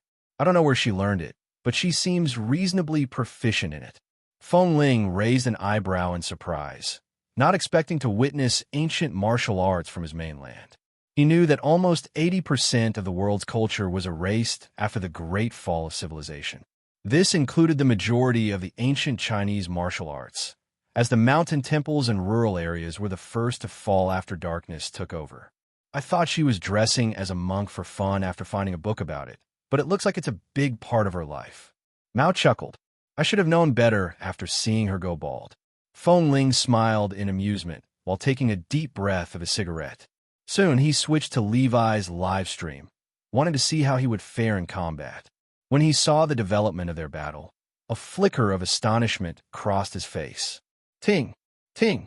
Demetrius was going absolutely crazy on Levi with precise and technical sword strikes from every possible direction, making his attack patterns almost unrecognizable or predictable. Yet, Levi was weathering the storm, blocking the strikes with his staff while weaving through the unblockable ones. Although he was on the defense and had yet to attack Demetrius, the viewers felt like the flow of the battle was under his command. How? How? He is F asterisk king blind for F asterisk CK's sake. Demetrius assumed that once he caught Levi in a fight, he would steamroll him and reclaim his lost aura. Alas, his dream vision of the battle was nowhere near the reality. Ting! Ting! As their clashes continued, Levi kept walking backward, seemingly incapable of keeping up with Demetrius' barrage of strikes. Demetrius was too pissed, too embarrassed by the notion of going even against someone blind to stop his assault for a moment. He didn't even care that their fight had spilled out of the first floor, continuing into the narrow corridor leading to the back door. In fact, he welcomed it with a frigid look. His staff is too long for this corridor. He won't be able to swing it properly. Demetrius switched to a sword technique better fitted for this narrow space. But before he could embrace his newfound advantage, he noticed Levi's entire demeanor switch. He gripped the staff with one hand at the midpoint, the other near the base, choking it for better control. Then, he held it diagonally across his body, the tip angled slightly upward. He stood sideways, shoulder-width apart, 1 foot forward, minimizing his profile. His knees bent slightly for quick shuffles while his head remained low, leaving Demetrius and the viewers to gaze at his messy black hair. The air around him shifted, making him resemble a slumbering beast awakened. Dragon's coil stance. Levi murmured under his breath, glimpses of the abuse he went through under Ashcrow to learn this stance coursing through his mind. Since Levi's fighting experience was no more than 2 months, he simply couldn't become a proficient staff user in such a short period. Not even Ashcrow's mentorship was enough. He prioritized teaching him a single staff stance to fend for himself. It was the Dragon's Coil, one of the best stances for tight quarters. But Demetrius had no idea about any of this. Although his instincts tingled at Levi's posture, he had no plans of taking a step back. That would be the same as admitting defeat. Unbeknownst to him, Levi's stance wasn't even the most dangerous part. It was his advanced use of echolocation. He deafened all the noises outside the corridor and highlighted the wind noises alone in this narrow space. The wind coming from the wall cracks and broken window behind him was enough to draw the corridor and Demetrius, giving Levi a near-perfect 360 sight of his surroundings. Kathum, Kathum, Kathum. The instant Demetrius' heartbeat skipped, Levi found his sword aimed at his chest, seemingly moving in slow motion. The sword itself wasn't moving slowly, but the wind carried by the swing reached Levi first, painting its wavy trajectory in his world of darkness. In a swift, smooth motion, Levi evaded the strike while counterattacking at the same time, smashing the top part of his staff on Demetrius' right shoulder. Before Demetrius could even groan, Levi pushed the staff to the side and smacked him in the mouth, bursting his lips wide open. Blood spilled, pupils widened, and disbelief clouded Demetrius' face. Sadly, this was just the beginning of the worst beatdown in his life. Bam! Bam! The black metallic staff moved in a tight, controlled manner as Levi kept landing short swings. Each one struck Demetrius, leaving him wincing in pain. Shoulders, wrists, elbows, knees. Levi targeted only Demetrius' joints, as if seeking to cripple him instead of finishing him. Demetrius tried his best to fight back, but his swings missed while his blocks couldn't catch up with the rain of strikes. Levi moved like a possessed demon, his head never facing Demetrius as he kept assaulting him from all angles, even bouncing his staff off the corridor walls to land sneaky blows. Arg, how is he so strong? As the bombardment grew intensely, Demetrius' expression crumbled in this order: anger, disbelief, pain, and then dread. Pure dread, as he felt every fiber in his body twitch from the constant pain. It can't be. How is he being owned like this? Whoa, Levi isn't messing around. Mantis and the rest of the viewers were stunned at the sight of the prodigal son, covered in red bruises, panting like a beaten dog. His face was a mess of swelling and torn skin, unable to even lift his hand to wipe the blood off. As for his sword, he was barely hanging on to it. His arm trembled like it was hoisting a mountain. Levi, ever so generous, relieved him of that burden. He smacked his wrist one more time, forcing Demetrius to drop the weapon. No sword a body turned to pulp. He was nothing more than a standing dummy. Demetrius knew it. The viewers knew it. The Nightcrawlers knew it. Instructor Seraphis knew it too. Yet, he didn't teleport him away. Unless Demetrius surrendered or passed out, the fight had to continue. Levi could have ended it right there if this were just a regular fight. But Demetrius had made it personal with that nasty remark. Levi might be generous, but he wasn't that forgiving. Bam, bam, bam. Under the stunned stares of the viewers and the hungry gazes of the Nightcrawlers, Levi rained down on his opponent with the nastiest beatings ever captured in the assembly, until Demetrius curled into a fetal position, screaming in torment. All that bravado got beaten out of his ass, leaving him trembling like a misbehaving child getting the whooping of a lifetime. Only then did Levi stop. He crouched next to Demetrius' thrashed face and brushed some hair out of his eyes, revealing the terror within. Lucky for you, I still need you to stay within the top 5 for the sake of the wager, Levi whispered, gently slapping his face. Let this be your first and last warning. Never cross my path again. Or else. Levi's smile twisted into something wicked. Through Demetrius' bloody eyes, it resembled Ashkral's demonic grin to an eerie degree. If the beating didn't break him, that smile surely did. Levi reached into his backpack and pulled out a 2-meter rope. He tied Demetrius' legs and hands together, leaving him curled up like a whipped shrimp. Just as Levi let go of his staff and dusted his hands, a sudden wheezing noise brushed his ear from behind, aimed straight at the back of his neck. He didn't even hesitate. Levi ducked his head on instinct, watching a thin arm whip past, a dagger slicing a few strands of his hair. Ting! Sparks flew as the dagger hit exposed metal on the wall. Levi instantly tapped on the sound bouncing off his attacker's body, painting her outline clearly. The moment he saw her curvy figure, he knew who it was. Nice reflexes, but it ain't enough. Nura's sultry voice whispered in his ear as she kicked him into the wall, his crouched stance giving him no time to dodge. The impact echoed. Levi's echolocation pulsed. An incoming heel kick was flying in from above. Whoosh! He rolled to the side, barely dodging it. Then he swept at Nura's leg, trying to trip her. But her flexibility was unreal. She merely smiled and hopped away. Levi had expected that. He swept again, timing it for when she landed. But this wasn't her first rodeo. Instead of coming down, Nura split midair, her black heel boots sticking to the walls like a spider. Now, Levi was stuck lying on the ground in the worst possible posture. Whoosh! Whoosh! 2 daggers came flying at his stomach, forcing Levi to crawl back quickly, fast enough to startle Nura when she saw his head wasn't even facing her. Ting! Ting! The blade slammed into the floor an inch from his crotch.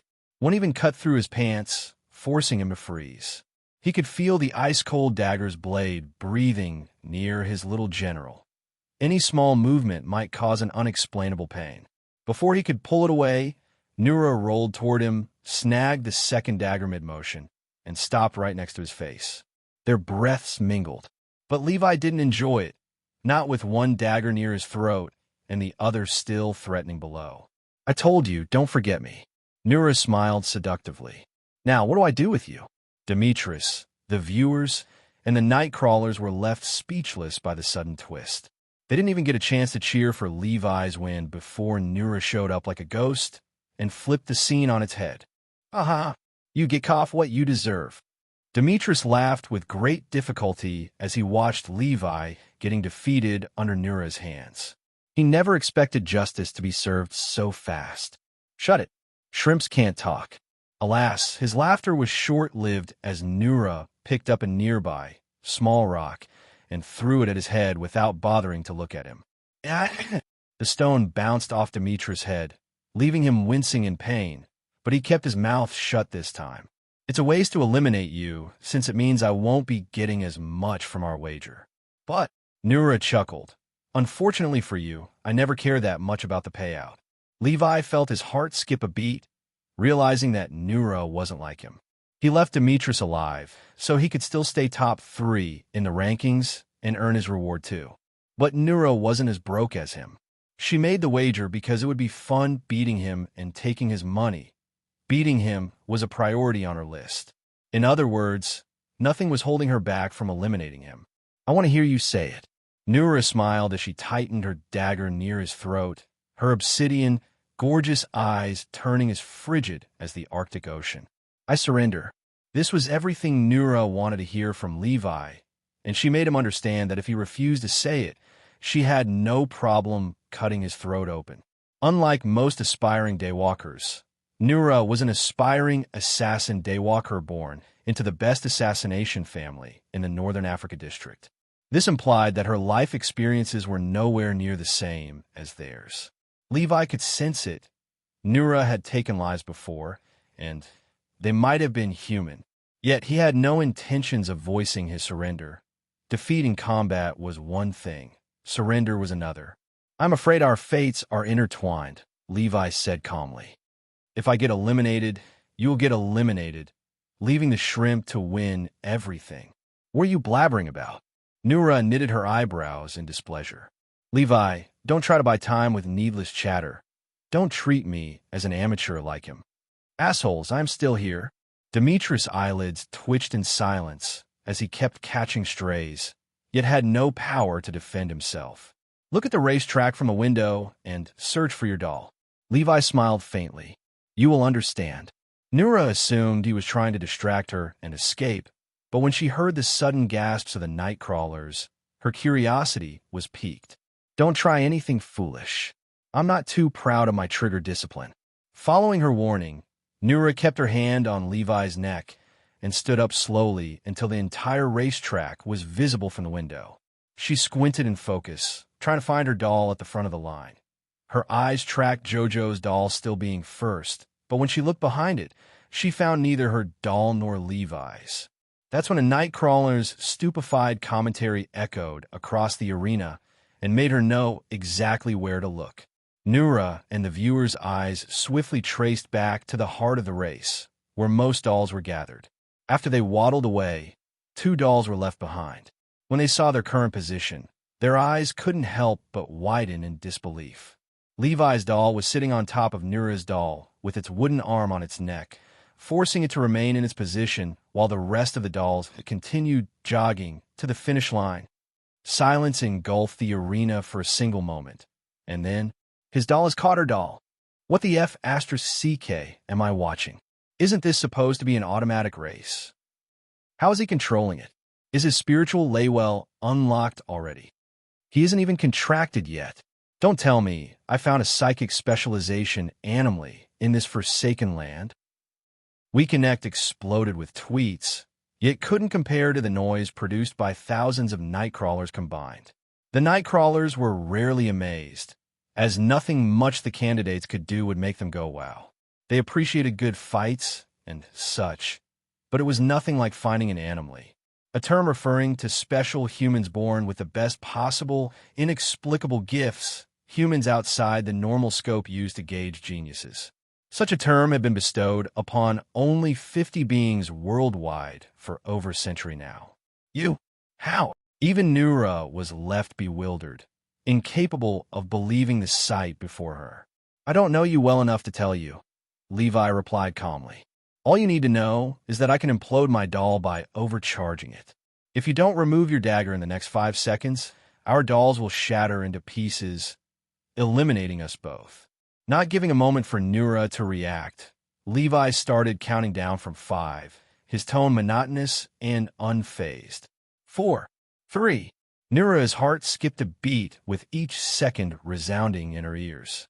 She was so close to Levi that she could hear his regulated heartbeats, making her understand that he wasn't bluffing in the slightest. Although she had no idea if he could truly implode the dolls or not, she wasn't foolish enough to bet her elimination on a chance. 2, 1. Fine, you win. Nura swiftly withdrew the dagger from Levi's throat and stepped away from him with a bothered expression. Levi stood up slowly while massaging his neck, then picked up his black staff and placed it in its holster. "Now, can you let go of my doll?"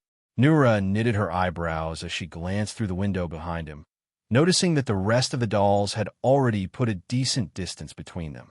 While she was confident in catching up to the heart, she doubted her chances of reaching Jojo and the other surviving frontrunners. "Not so fast." Levi leaned against the wall and gestured with his head to the window. "Beat it." Nuru's eyelids twitched, realizing Levi had no intention of letting the hostage go until she left them alone. "How about a 1 versus 1 to decide?" "No, beat it. Come on. We can fight on the roof if you want an advantage." "Not interested." "Are you scared of me?" "Yes." "Now walk away." Nura and the viewers were left speechless at how honest he was. He couldn't care less about how others would perceive him. It wasn't an easy feat to admit your weakness. The beaten Demetrius was living proof of what happened when one bit off more than he could chew.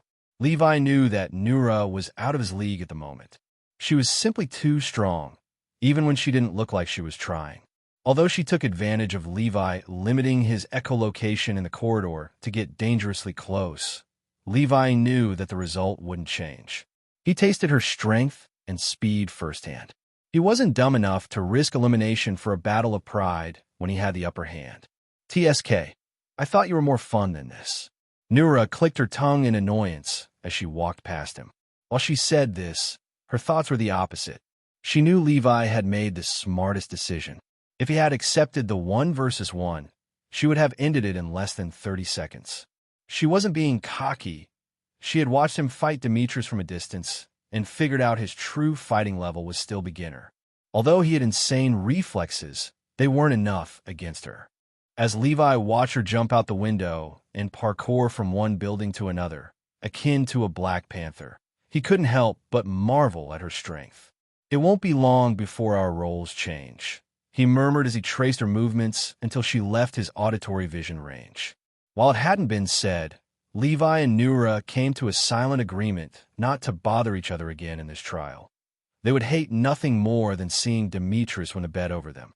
Speaking of the shrimp, his stunned eyes were still fixed on Levi after the latest announcement by the Nightcrawlers that he might be an anomaly. It wasn't just him. All the viewers across the region were holding their breath in anticipation, waiting for Instructor Seraphis' involvement to clear their doubts.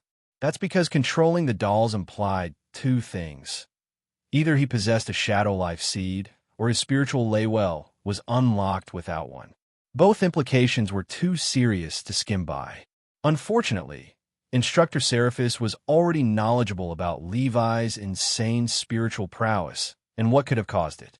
Since he knew it was related to Levi's vision impairment, he simply gave them a boring answer. Levi hasn't broken the rules. Hearing this, the Nightcrawlers threw a thunderous tantrum as all of them wanted to know the truth. Instructor Seraphis muted them with a snap of a finger and continued overseeing the trial and ongoing battles. While the viewers turned to social media for speculation and answers, some even searching for Levi's info, the sky started to get packed with Nightcrawler's eyes. The news traveled just as fast between Nightcrawlers, attracting the attention of many new ones, seeking partnership with a gifted spiritual human. Nothing was as gifted as an anomaly. However, when they found out that Levi's light affinity was questionable, a big chunk of them took off as fast as they came. Light affinity was still king to most Nightcrawlers. "Big bro, are you okay?" Suddenly, Arthur and Ryan appeared in the corridors after finishing off the other two candidates. They were panting and drenched in sweat like they had sprinted all the way here. If the two candidates didn't chicken out after one slap from Arthur, forcing them to give chase, they would have finished the fight much faster and come to support him. After listening to the Nightcrawler's ruckus from afar, Arthur knew immediately it had something to do with his brother and came rushing back. "I'm good. We need to check on Jojo and Melissa." Levi nodded as he walked past them. Arthur and Ryan glanced at his back for a moment, then their eyes were pulled to the silent, tied-up Demetrius in the corner. All three of them stared at each other in silence for a few seconds before Arthur broke it with a solemn tone. "You can't park there." Ryan broke into laughter as he walked to the side of the wall and picked up Demetrius' sword. Still laughing his ass off, he stepped to the window and threw it as far as he could. Motherfuckers, every single one of them. Then, they chased after Levi, leaving Demetrius to grit his teeth in a puddle of shame. No, no, no, it's all ruined. It's all ruined now. Meanwhile, as Mantis stared at his brother in this shameful condition, his fists tightened up until his fingernails dug deep into his palms. He was utterly livid. Getting defeated and eliminated was one thing, but being humiliated in this manner had grave repercussions for his brother's prospects. Worse, their family's name. He knew. No, he was certain that no high-tiered nightcrawler above Tier 3 would consider signing him anymore. This was more than enough to shatter his future legacy, to become a raider instead of a seed farmer like him. Surprisingly, the rest of the agency members weren't that much bothered. They were more intrigued by Levi's spiritual prowess. While they had cheered for Demetrius and considered him their little brother before, that was only when his prospects were at their peak to become a raider. But as they stared at his beaten, tied up, twitching body, those prospects collapsed brick by brick. They knew that Demetrius was done for, as no high-tiered nightcrawler would bother signing him up now. They had no interest in sucking up to a future nobody. When Mantis noticed the luster dying in the eyes of the spectating captains and some members of the agency's main squad, his expression slowly turned ugly. His aspirations, his ambition to lift his family's name and turn it into a renowned lineage. He watched them evaporate one by one at the unsightly appearance of his brother. Their family had their hopes placed on his brother's legacy, knowing that it only took one great daywalker for a terrifying lineage family to be born. But now, I'm gonna bounce. I have a farming task to fulfill. Me too. I still need 50 successful hunts to earn my weekly reward. See you later, Mantis, and don't take it to heart. It's part of the game. Mantis watched as his friends and colleagues dipped one by one until only Masai and the other surviving party mates from the harrowing forest were left behind. At least he didn't eliminate him. Masai coughed. Mantis glared at him coldly, silencing him immediately. While he said nothing, they could tell he had no intentions of letting Levi get away with it. Meanwhile, the rest of the battles were concluded around the hideout, as each member of Levi's squad had come out victorious, except Melissa. Arthur and Ryan had beaten the two contestants to a pulp after catching them, while Jojo managed to break Celine's arm and disarm her, which was enough to announce her early retirement. As for Melissa, Kira proved to be harder to defeat as she managed to evade all of Melissa's arrows and engage in melee combat, using her knives. Unlike Melissa, Kira was proficient in melee combat as well. After eliminating her, she checked with her party members, and when she figured out that they were eliminated, she escaped through the sewers. Right now, Levi, Arthur, Jojo, and Ryan were seen standing in a circle with a cloud of gloom hanging above their heads. They didn't expect to lose Melissa so soon. So that's it. I can't believe her time in the assembly is over after this. Arthur sighed in disappointment. It's not over yet. While her chances to get signed have slimmed out, they aren't zero, Jojo shared. Levi and Ryan nodded in support, understanding that elimination this early in the trials implied that she still had a chance to get signed, depending on her previous performances. However, she would lose her rank on the leaderboard, which meant she wouldn't be eligible for rewards anymore. This was the reason Levi left Demetrius in that state. He made sure to humiliate him while at the same time keeping him in the assembly. In this manner, he would be winning Demetrius rewards while simultaneously lowering his chances of getting signed harder, which was a far harsher punishment than just eliminating him straight out. Maybe I can do something to help her, Levi murmured as he reached out with his spiritual perception to the track race. He had already let go of Nura's doll and kept his doll trailing behind it, keeping a close eye on it in case Nura decided to be funny. Since the race was still ongoing with more than 50% incomplete, he wasn't too bothered by his slow pace. After scanning the fallen dolls on the track, representing the eliminated candidates, he found Melissa's doll collapsed in front. He recognized it due to its spiritual aura, leaving a hollow shape of a number on its chest. Then, he controlled his doll to head in its direction while still maintaining a decent distance from Nura's doll. Since Nura's doll was one of the fastest on the track, it took no time to cross past Melissa's collapsed doll. Levi controlled his doll to bend down near Melissa's and then attempted to lift it up under the speechless looks of the viewers. Is he seriously trying to carry her doll to the finish line? Wait, what? Is this even allowed? Lol, this dude is like a bag of mixed candy. Each move he makes has a different flavor. The viewers and Nightcrawlers kept watching Levi's doll try its best to carry Melissa's doll, but its wooden arms were too straight, making it extremely difficult to hold onto anything. Just when the viewers started to believe that his efforts were for naught, Levi changed his approach. He slid his doll underneath Melissa's and then lifted it up on top of its back. The doll will still slide off when he tries to make it stand up. The comments were silenced instantly at the sight of Levi's doll sprinting on all fours, akin to a dog. As for Melissa's doll, its long limbs weighed down on the sides equally, making it seem like two dolls were merged, which gave them the necessary balance to carry on with the stunt. Yet, the most shocking part was the sight of his doll still sprinting much faster than the other dolls. In no time, it sped past them, surpassing even JoJo's doll, reaching the finish line, but not crossing it. Levi controlled his doll to put down Melissa's at the tip of the finish line and then guided it to sprint back to the track. Now that his spiritual prowess was exposed, he felt there was no point in holding back anymore. After his doll arrived at the bulk of the race, Levi pinpointed his brother's doll and Ryan's, who seemed to be struggling to escape from the crowd. What did he do? He cleared a path for them, using his doll to push and throw other dolls out of the way until they escaped from the chaos. The moment they got out, their speed increased noticeably, allowing them to create their own pace. If it weren't for the risk of having them eliminated by helping them too much, he would have already pushed them to the finish line. He helped Melissa out only because she was already eliminated, which meant she had nothing to lose. I did what I could. I'll see you guys at the finish line. After helping out his brother and squad mates, Levi held nothing back, controlling his doll to sprint at its top speed. The doll pierced through the chaos and passed by Demetra's doll and Kira's doll in no time, catching up to Nura's doll again. When it got near it, Levi smiled playfully and gave her doll a smack on the ass, almost causing it to trip out. Jerk! Nura's upper lip twitched.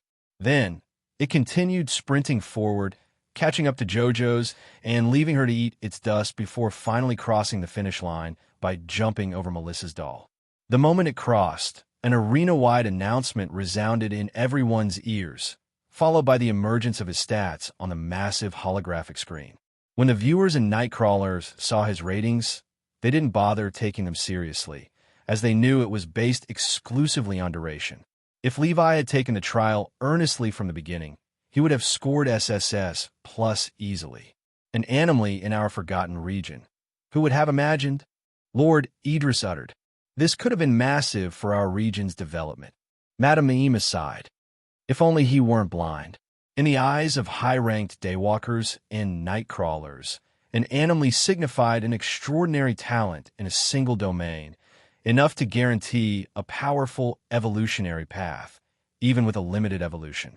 However, in Levi's case, they believe his options with Nightcrawlers would be limited, if not non-existent, once they found out about his disability.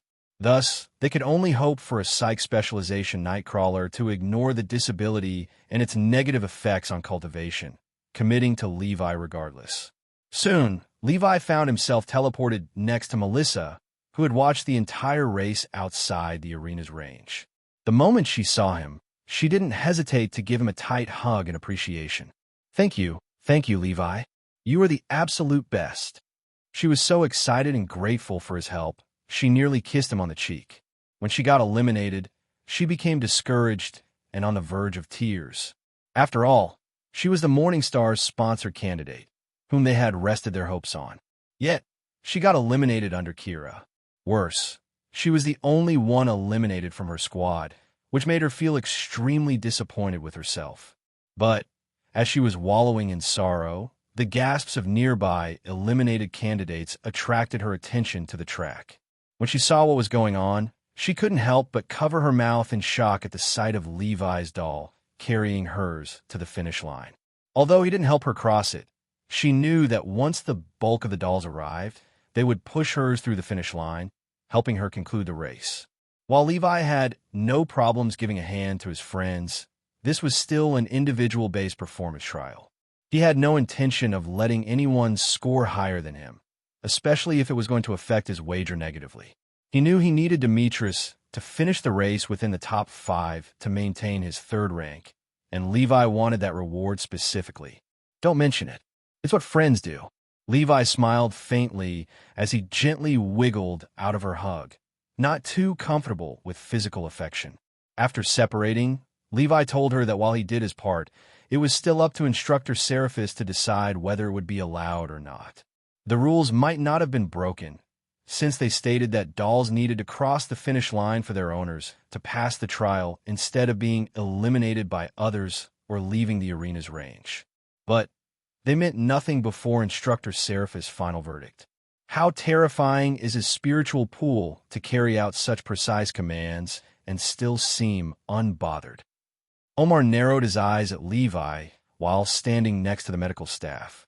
Even the night crawlers were astonished, realizing that Levi might truly be an anomaly, as no contractless child had ever been found on Earth with this kind of spiritual potential. Alas, his light affinity. He is the perfect partner, but his light affinity will hinder his growth immensely. Kakik, you guys know nothing? That boy is far more special than you could ever imagine. One of the night crawlers chuckled in amusement after recalling what Levi did in the light affinity trial. When questions rained down on him to elaborate, he merely kept laughing in anticipation. Sometime later, the trial of spirituality concluded following a peaceful battlefield. After Levi passed, only a few battles occurred here and there. His party remained untouched, as no one was left to take them down besides Nura. But she didn't bother wasting her time with them. What happened between her and Levi still occupied her mind during the last remaining minutes, until her doll crossed the finish line. As for Demetrius, he was taken by the medical staff for a checkup after his doll succeeded too. Of course, he was teleported while still tied up like a shrimp, making some of the medical staff stifle their laughter as they helped him out. As instructor Seraphis claimed, the track was designed for all the dolls to cross, even if one possessed the worst possible spiritual potential. Thus, besides the eliminated candidates, many others managed to finish while remaining hidden until the end of the trial, not fighting even once. At the moment, they could be seen standing amongst the finishers with a tint of gloat in their eyes as they gazed at the group of eliminated candidates. I was right to hide. A battle royale would have got me eliminated at the beginning. Bunch of idiots. Why expose your cards before the true trial of combat? Before some of them could feel pleased with themselves at their strategic decision, instructor Seraphis concluded casually, with that the first phase of the contract ritual assembly has been concluded. Did I hear wrong? What does he mean by finished already? What about the trial of combat? The candidates gasped simultaneously in stupefaction, not daring to believe what their ears were feeding them. The contract ritual assembly was split into 2 phases, the trial and the ritual. The ritual phase started once the trials were concluded and the night crawlers were given all possible information about this year's candidates. But the trials were always 5, with a trial of combat left for the end. Alas, instructor Seraphis doubled down on his announcement. You heard right. The first phase has been concluded. As for the trial of combat, you have just finished it. Under the stunned looks of the candidates, instructor Seraphis created a new holographic screen with their combat performances written for each one of them.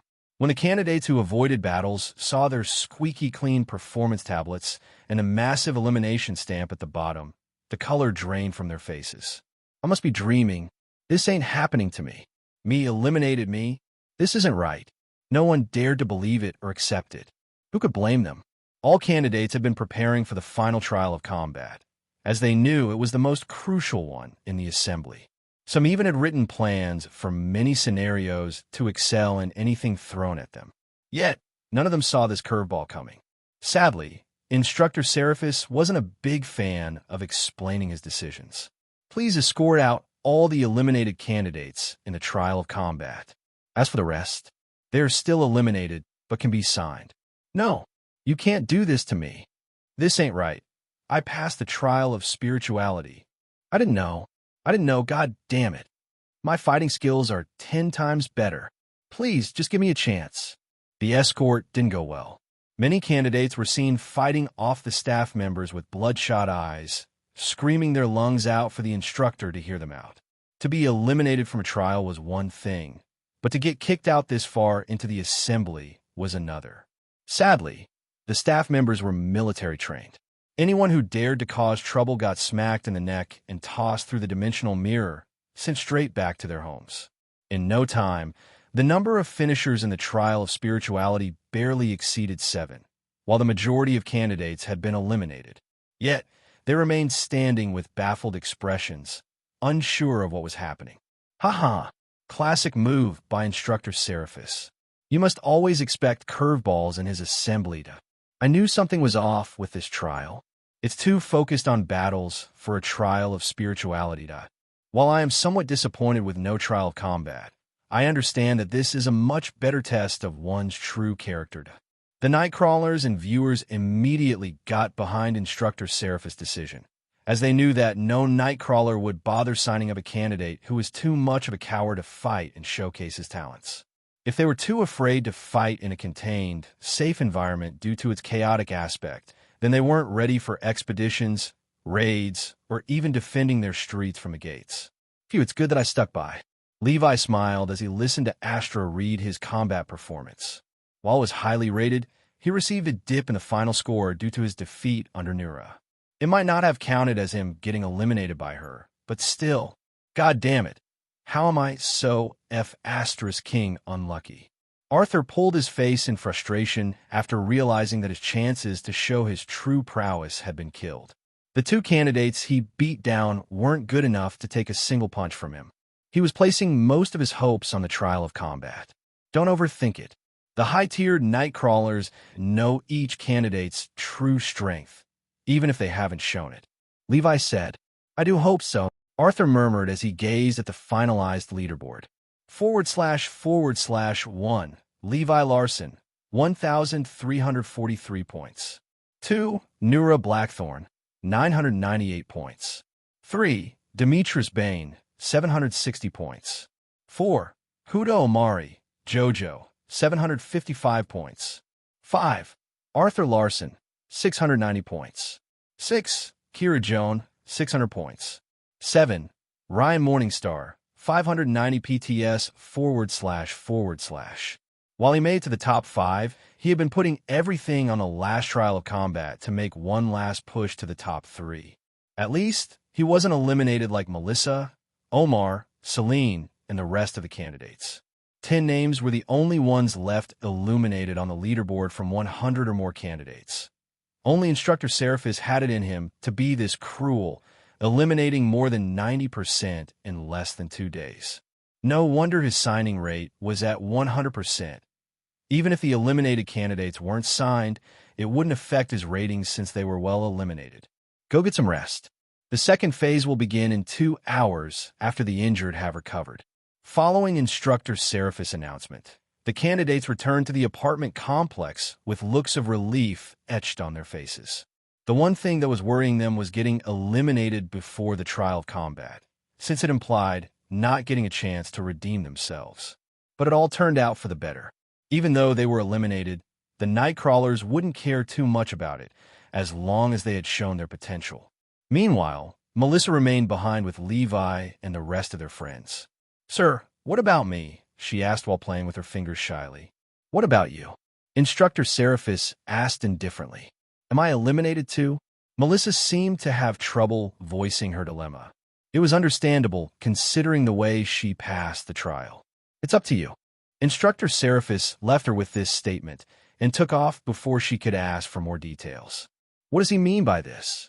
My condolences. Levi patted her on the shoulder and walked away to the apartment complex, understanding that Instructor Seraphis gave her a choice between cheating her way to rewards or accepting her elimination gracefully and earning his respect. If she were smart, there was only one choice. Sometime later, Levi and the others returned to their rooms after the conclusion of the first phase of the assembly. while his brother and friends gathered in one room to talk about their battles and their next move if they got signed. Levi chose to rest alone. As for Melissa, she decided to stay eliminated, realizing that a few hundred solar aegis weren't worth more than the instructor's respect. After all, she had been defeated fair and square. Had she found a way to bypass the rules on her own, Instructor Seraphis might not have given her a hard time. Right now, Levi was taking a shower, deep in thought about what Ashkral might do to help him pass the second phase. He had already done his part perfectly in the first phase. Now, it depended on his partner to finish the job. If they couldn't sell their contract, nothing else would matter. Levi only knew what was required of him to help fake the contract, not the inner workings. Ashkral had told him he wouldn't understand it, even if explained 100 times, since it involved Iothorian arrays. Levi didn't press further. He already knew that arrays were beyond his current level of understanding. What's he doing now? Levi muttered to himself as he stared into the darkness, trying to sense what was happening across the spiritual bridge. Meanwhile, in the shadow dimension, where color was forbidden and light a myth, Ashkral hovered above 3 glowing hexes inside a ruined, colorless mansion. Everything in and around the mansion was painted in shades of white, black, and gray, like a moving frame of an old noir film. The mansion stood atop a cracked island floating in a river of similar land masses, all drifting towards some unseen destination. Not a single one strayed off course. Beyond this river of stone was nothing, just an infinite black void stretching forever. Inside the ruined mansion, Ashkral was the only thing with colors, standing out akin to a flamingo at a penguin convention. His 3-striped pupil scanned the sea of Iothorian inscriptions drawn across the hexes etched into the stone floor. Each hex had a role, one to mask Levi's spiritual aura, one for the contract signing, and the last to fake Ashkral's spiritual aura. Without them, this mission would have been a dud from the start. The final step is complete. He nodded and floated to rest atop a shattered throne's arm, shutting his eye to wait for the second phase. 2 hours later, the candidates were summoned outside the apartment complex and ordered to form vertical and horizontal lines based on their rankings. The top 10 stood at the front, while the eliminated candidates lined up behind them. Each candidate kept a distance of 5 meters from the other, spreading out across the platform. Everyone had solemn expressions mixed in with some nervous anticipation. The moment of truth had come, the time to find out if they would become daywalkers. Whatever happens next, keep your heads up, Instructor Seraphis warned. No tears, no begging, no shame. Nightcrawlers may help us become daywalkers, but they need us just as badly. Never think of it as a favor. This is not a balanced partnership. You always have the upper hand, and you must live by that truth. Otherwise, your Nightcrawler will corrupt you. Am I understood? Yes, sir. Everyone knew that Nightcrawlers always tried to reclaim control. If they succeeded, their host would serve them willingly. Most fallen daywalkers were victims of such corruption. With a warning given, Instructor Seraphis clapped his hands twice, opening his boundless domain to allow Nightcrawlers to spectate. As thousands of eyes began to crowd the skies, he waited until the heavens were filled. Then he called on any Nightcrawler interested in signing candidates from this batch to write their names beneath the nocturnal contract. I'm already signed. Let me in. I want Nura. A dozen Nightcrawlers were already clamoring, showing heavy interest in Nura, Omar, Arthur, Jojo, and a few others. After a few minutes, Instructor Seraphis closed the registration and began reading out names. Nix Veeler, Neen Kyra, Grasthul, Tharmeyer, Kornash. With each name, a portal formed, and a towering Nightcrawler stepped through. Soon, over 20 Nightcrawlers of varying size and shape loomed above the candidates. Don't be afraid, Instructor Seraphis said flatly. I can erase them with a thought if they try anything. He then shut off the public view of his domain, giving candidates privacy. There is no need for thousands of Nightcrawlers and humans to know what kind of Nightcrawler each candidate had signed. Always so intense, Seraphi, murmured a panther-shaped Nightcrawler as she licked her paw. Her fur had drunk in all light, creating a shadowy silhouette that appeared only when it moved. Her eyes were rings of deep violet, while her tail was shaped akin to a piercing dagger. She looked simple, but none of the other nightcrawlers dared get close. Nix Veeler, I assume you're here for Nura? Seraphis asked. Yes. I like that cutie, she smiled, locking eyes with Nura. Her stare sent a chill down Nura's spine.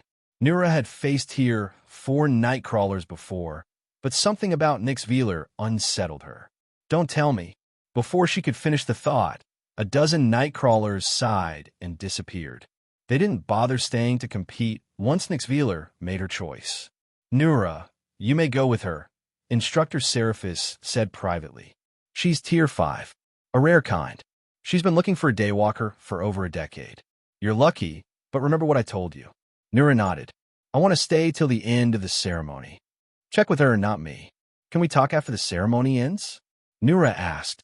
Fine by me, Nix Veeler replied while gazing at Levi with a tint of interest. She had already figured out his condition from the first trial and wanted to stay to see how it ended. Hearing their discussion, Demetrius and the other candidates showered her with envious looks. They knew that Nix Veeler must be a high-tiered nightcrawler to make the others leave without a fight. Yet, she still chose to respect her wishes. Usually, the second phase of the assembly consisted of multiple nightcrawlers trying to convince a talented candidate to choose them, or if a candidate was lucky enough to be picked up. While most candidates wished just to get signed, uncaring about the tier of the nightcrawler, the talented ones had to be smart in their decisions. Line up before your preferred candidate. Following Instructor Seraphis' call, the remaining nightcrawlers started spreading out. Arthur had 2 nightcrawlers facing him, one shaped like an obsidian rhino and the other as a muscular green-skinned kangaroo. Jojo had 3 nightcrawlers lined up, and the most unique one resembled a humanoid mountain goat with a long goatee touching the ground. He was wearing a yellow/red robe similar to hers. Melissa was faced with a small childlike figure with limbs too thin and too many joints. Porcelain's face cracked in an eternal smile and wearing a patchwork dress sewn from flesh and skin. Ryan was chosen by a skinless, sinewy hound with muscle wrapped in rune-bound cords. Its snout was twisted like a hunting horn, and its tongue dragged trails of bubbly blood. Omar, Celine, and Kira also had nightcrawlers lining up in front of them. While Demetrius was beaten to a pulp, he had the most nightcrawlers crowding around him, leaving him with a cold smirk. This was the potency of having a great light affinity. Although he was humiliated under Levi, he didn't surrender, and he showed that he had some good fighting capabilities.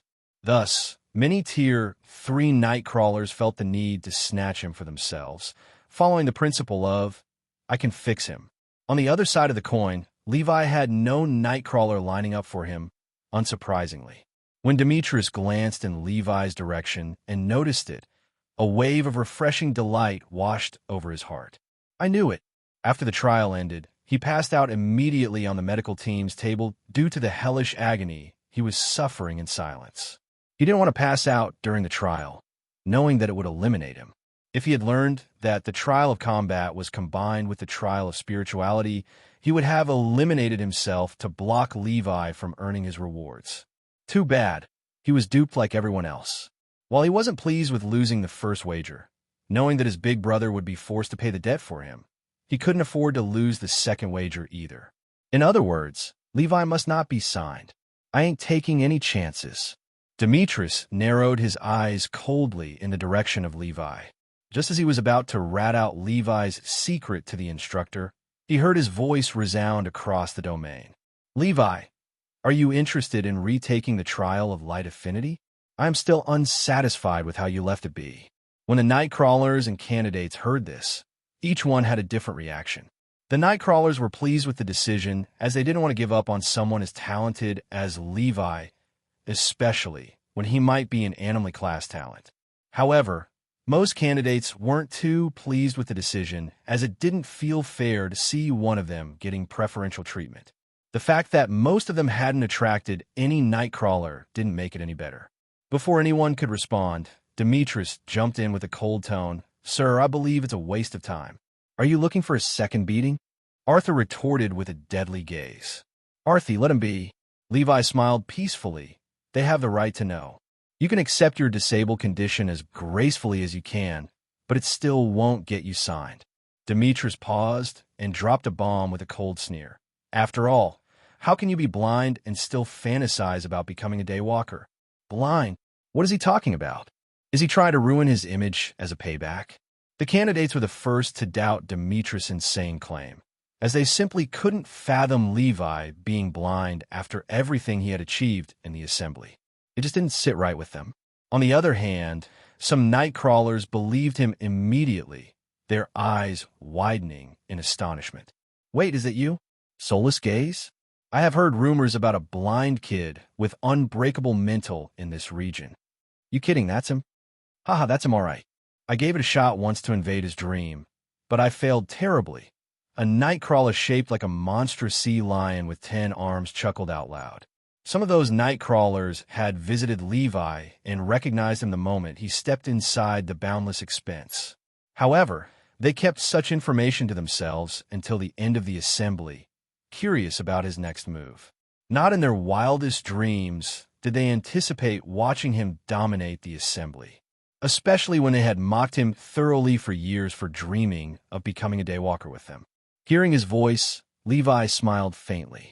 Sir Leon, you remember me? Of course. I remember all the night crawlers who paid me a visit in the past decade. Oh ho, don't tell me you're planning on getting revenge on us. Nope, Levi smiled. None of you are worth the time. Still a calm asshole, I see. Sir Leon chuckled, unbothered. Meanwhile, Nura, Demetrius, Jojo, Melissa, Ryan, Omar, and the rest of the candidates were left speechless by their casual conversation, completely skipping over the elephant in the room. Blind? Soulless gaze? Hold on a moment. Can he really not see? Then how he did? And how he jumped? How? This is crazy.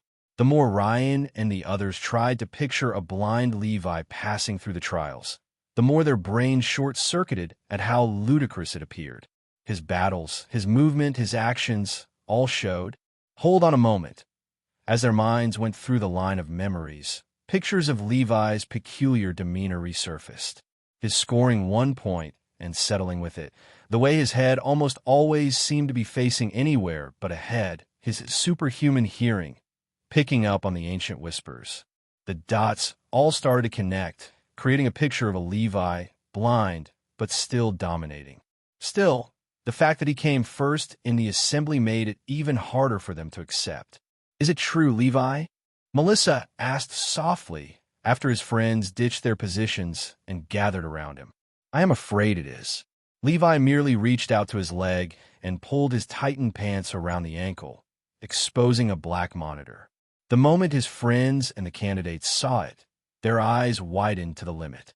Well, I'll be damned. Nura covered her lips, not expecting her weird feeling about Levi to be related to his blindness.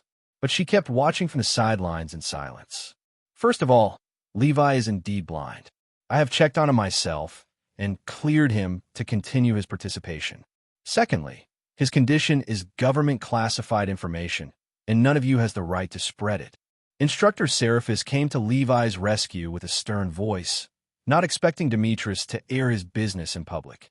So, keep your mouth shut, and don't think I won't be able to find out if you were responsible for leaking his intel to the public. Astra is always watching you. Instructor Seraphis wasn't too bothered by the Nightcrawlers, as the moment they entered his boundless domain, they were under strict terms to keep everything they saw or heard to themselves. This was done for the safety and privacy of the newborn daywalkers. As for the candidates, they hadn't signed any contract, and Instructor Seraphis didn't have the right to have them sign anything. Nocturnal contracts must not be abused on civilians or low-ranked daywalkers, since each utilization devoured a tiny piece of their soul as payment. For high-ranked daywalkers, their souls were potent and rich enough to handle multiple payments without issue, but not theirs. Hearing his warning, the candidates didn't even care about spreading such an absurd secret, as they were still fighting off coming to terms with it. Now that the truth is out, does anyone have an issue with Levi retaking the light affinity trial to test his body's affinity? Instructor Seraphis narrowed his eyes coldly. He asked for their input, but his threatening tone made them understand that he would love to have someone object. Even Demetrius kept his mouth shut, his expression turning uglier by the second. He didn't expect to see Instructor Seraphis taking Levi's side despite his condition. But when he saw the Nightcrawler's expressions remain disappointed, a cold sneer broke on his face. You can have the instructor's support all day long. No Nightcrawler will ever choose a blind partner regardless of their talents. He eyed Levi from a distance. Jojo and the rest of the candidates realized it too.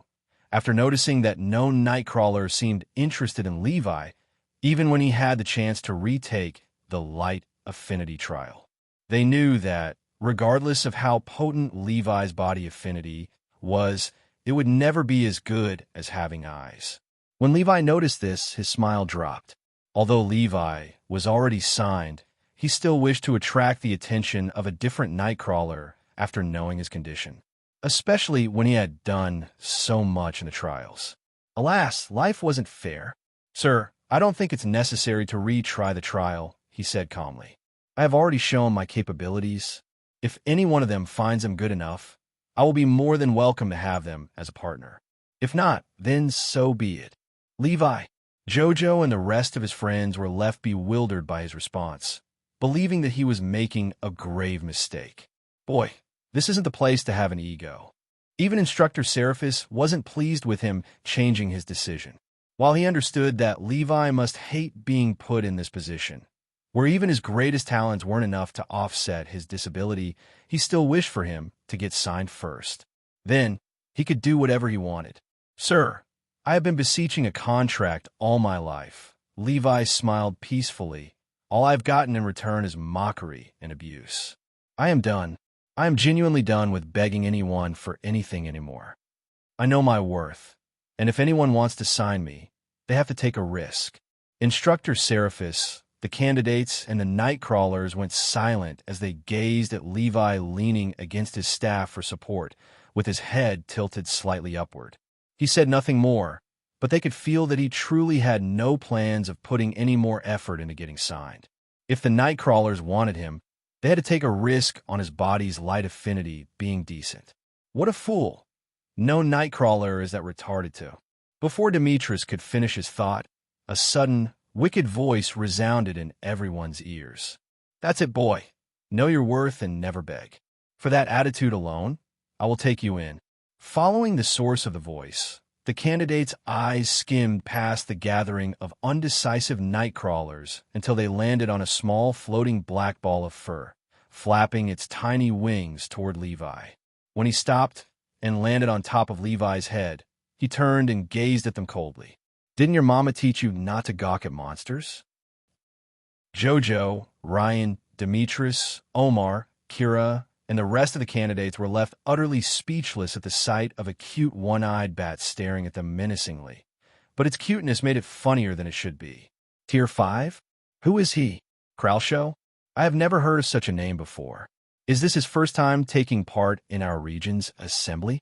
While most candidates were holding in their laughter, Instructor Seraphis' expression turned stern and a bit hopeful after picking up on Ashkral's powerful spiritual aura.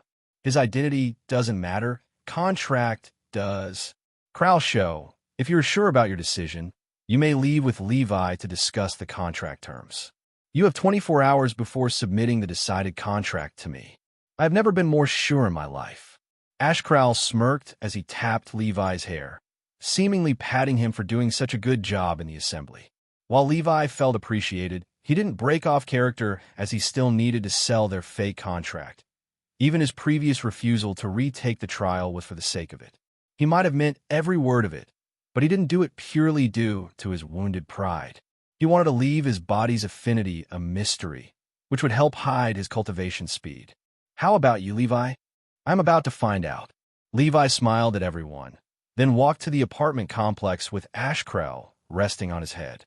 Meanwhile, Demetrius and the candidates kept staring at his back in disbelief, feeling like they were thrown into an alternate universe, one where blindness wasn't a death sentence for anyone's aspirations to become a daywalker. Otherwise, what could explain this? Am I dreaming? Or is a blind person going to become a daywalker before me? If this gets out, I would never be able to live it down. What in God's name is going on? Those ludicrous thoughts coursed through the minds of all candidates with no Nightcrawler around them, feeling smaller than side characters in a badly written story, irrelevant and forgettable. Only now did they find out how it felt to be at true rock bottom. Instructor Seraphis waited until the undecisive Nightcrawlers either chose a candidate or left before concluding the second phase.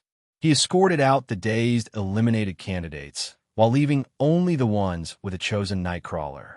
Then, he sent them to their rooms to finalize the contract terms. Of course, he gave them a standardized version so they would know what was good and what was bad before they could give him the contracts to rate. While Arthur and the rest were either in their rooms or in the lobby, discovering their potential partners' powers and personas, Levi and Ashcrow were seen sitting on the room's floor. They knew that Instructor Seraphis had an omnipotent view over his boundless domain and even access to telepathic messages. Thus, they acted like this was the first time they had met each other and kept discussing the details of the contract. Since Ashcrow was the only Nightcrawler interested in Levi, it made sense that they would go straight to contract signing instead of grilling him about his powers. This situation made sense only to candidates with more than one Nightcrawler, though he did tell him that his powers were related to sound and spirit, which satisfied the eavesdropping Seraphis. It made him accept the reason for a Tier 5 Nightcrawler to pick Levi despite his condition. His talents matched his powers perfectly. After drafting a standardized contract, and both of them seemed satisfied with its terms, Ashcrow requested Instructor Seraphis' attendance. Instructor Seraphis joined them inside the room and read the contract terms carefully. A few minutes later, he nodded in approval. "Looks good. You may commence with the signing." The nocturnal contract manifested before Levi and Ashcrow. Once their hands hovered above the signature placement, an illuminating pen took form between their fingers. Then they signed their full names on it and watched as the contract broke into a cloud of gray mist and entered their system. Naturally, Ashcrow used his fake name, Crowshow. He even changed his voice a bit to not get mistaken for Ashcrow by the Nightcrawlers familiar with him and Levi. Otherwise, the jig is up. Make sure to choose a hidden tattoo spot, Instructor Seraphis advised. It will limit enemies from finding out details about your Nightcrawler. I understand. Levi nodded in appreciation and focused on channeling the misty ink cloud on his right shoulder. As for the tattoo's details, he had no control over its appearance, as it was known to be related to the species of the Nightcrawler and changed according to their evolutionary paths. Soon, the contract was finalized, and the tattoo was inked on Levi's shoulder, resembling a giant singular eye with 3 lines crossed on its pupil. It was drawn inside a circle with mysterious Iothorian runes and 2 bat-like wings stretching outside of the circle's border. Instructor Seraphis watched with his own eyes as Ashcrow's spiritual aura collapsed from Tier 5 to Tier 1. Only then did he break into a contented smile and gave Levi a short applause in celebration. "Congratulations. You are now a Daywalker, just like you've always dreamed of." "Thank you, but I don't feel much difference," Levi murmured while caressing the new tattoo. "That's natural, boy. We have yet to reach the first stage." Ashcrow lied through his teeth like it was a normal Tuesday evening. Levi nodded in understanding, keeping his interactions as minimal as possible. He didn't want to get caught lying by Seraphis, especially not when he had made it this far. "Everything related to Daywalkers in your future will be explained in the Grand Training Center."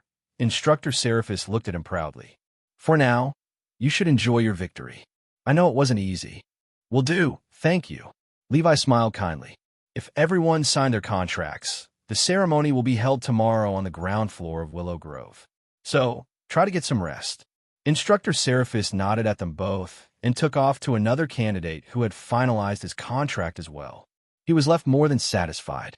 Now that they were considered official Daywalkers approved by a governmental entity, Levi and Ashcrow could finally communicate telepathically, knowing that Instructor Seraphis' authority to spy on their telepathic messages was taken away.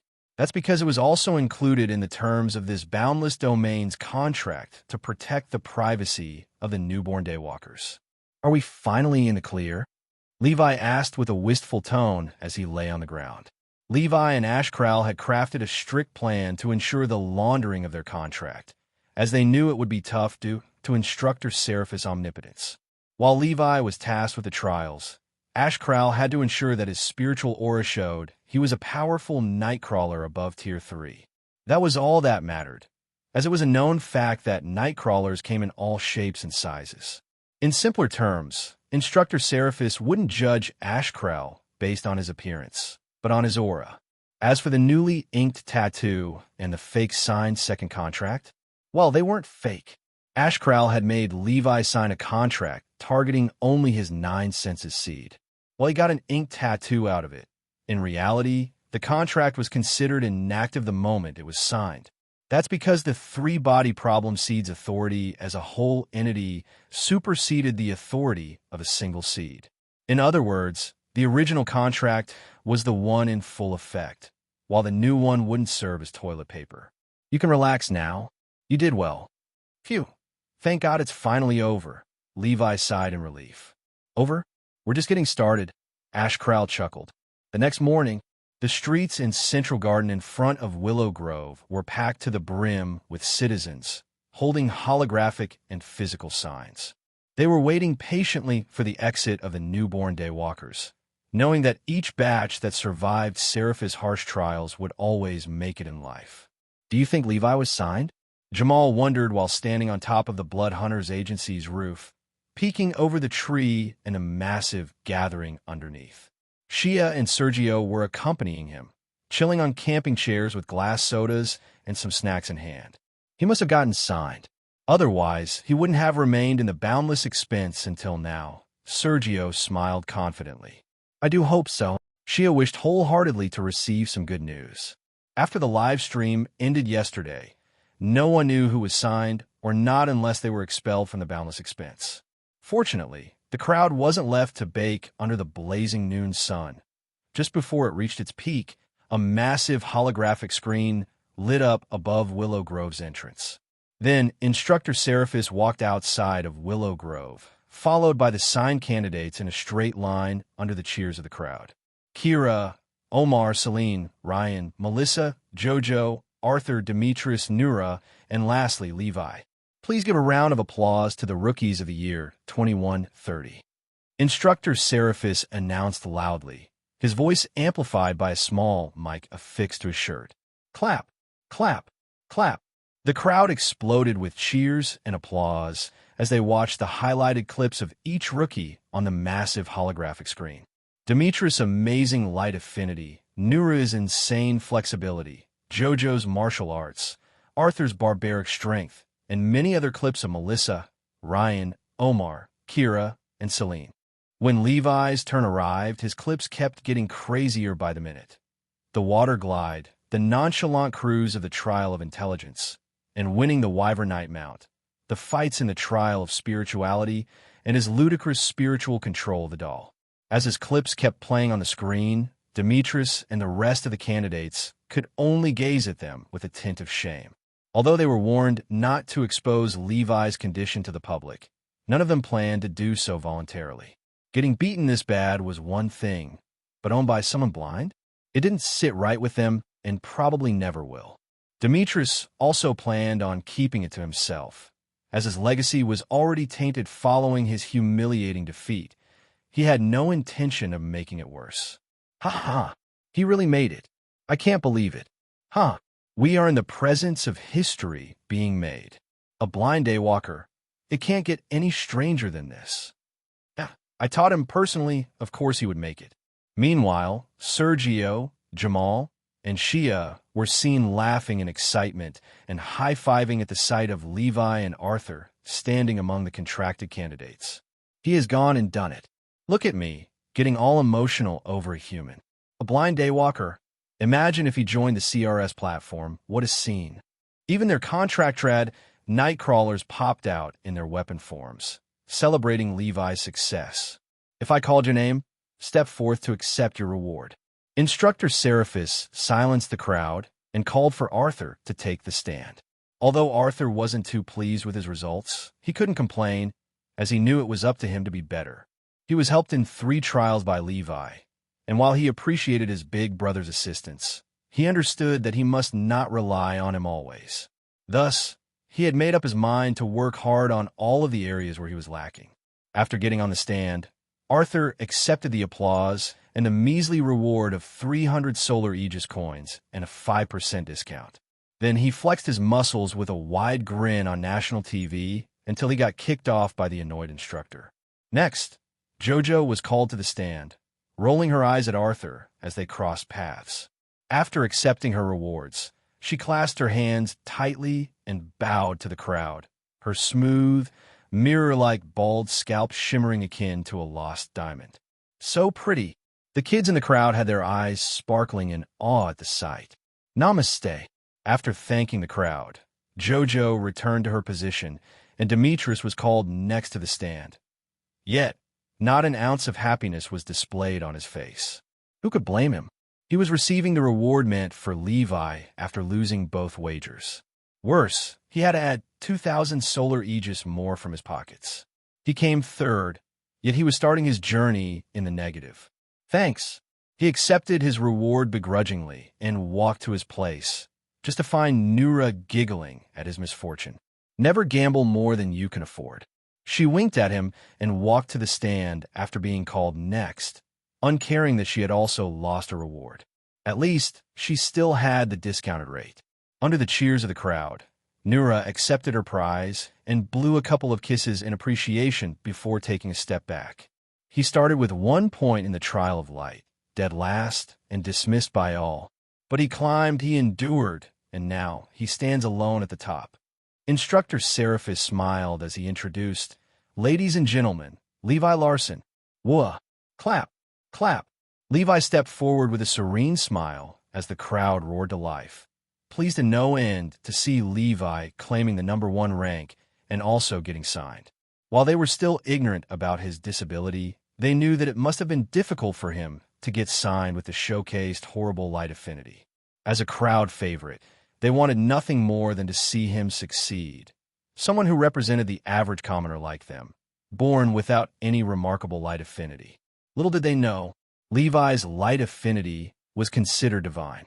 Levi stood on the stand and accepted a big, golden check worth 5,000 solar Aegis coins. He held it in front of him under the journalist's camera flashes. It's tradition for the Assembly's #1 to give out a couple of words. "Are you interested?" Instructor Seraphis asked. "Sure." Levi smiled and stepped closer to the mic, many thoughts coursing through his mind. He never dreamed that he would get this far from a single decision. The decision to take a risk instead of waiting for the opportunity to fall into his lap. Although he almost got himself and his brother killed, plus ended up signing a contract with 2 suboptimal terms, Levi still had no regrets. That's because he finally had the strength to change his life and the lives of others. As he stood before thousands of citizens, the right words encapsulating his beliefs, wishes, and goals escaped his lips. "I crawled out a life no child should endure, and I vowed no one else would have to. That's not a dream, that's a promise." Then, he nodded in appreciation for their support and stepped off the stage. The crowd had no idea what Levi went through as a child, but they picked up on the sincerity of his promise. For normal citizens, surviving on a day-to-day basis against the Nightcrawler's dream invasions and the hardships of life, his promise was all they ever wanted. Thus, the instant his feet touched the ground, a thunderous chant resounded across the plaza. "Levi! Levi! Levi! Levi!" As Levi walked away from the stage, the roar of thousands swelled behind him. But to him, it was more than sound. It was paint. Each voice that called out to him became a brushstroke in his spiritual eye, causing his dark world to bloom. A sea of voices flared into a wavy, chaotic tide of light, stretching endlessly behind him and reaching out to the nearest buildings. With each chant, Levi witnessed the world reshape itself. Buildings rising in rolling tides of deep blue, molten gold, and threads of violet flame. Towers swayed like lanterns in the wind, and windows throbbed with a rhythm like living breath. And the people, thousand strong, streaked across his vision like streams of color. Some dim as twilight, others fierce as dawn. Each one called his name and cast a different shade of vibration. Levi didn't turn back.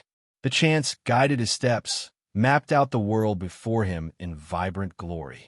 Not as it was, but as it could be, and through a world crafted from echoes of hope and salvation. Levi Larson walked forward toward the future he swore to change.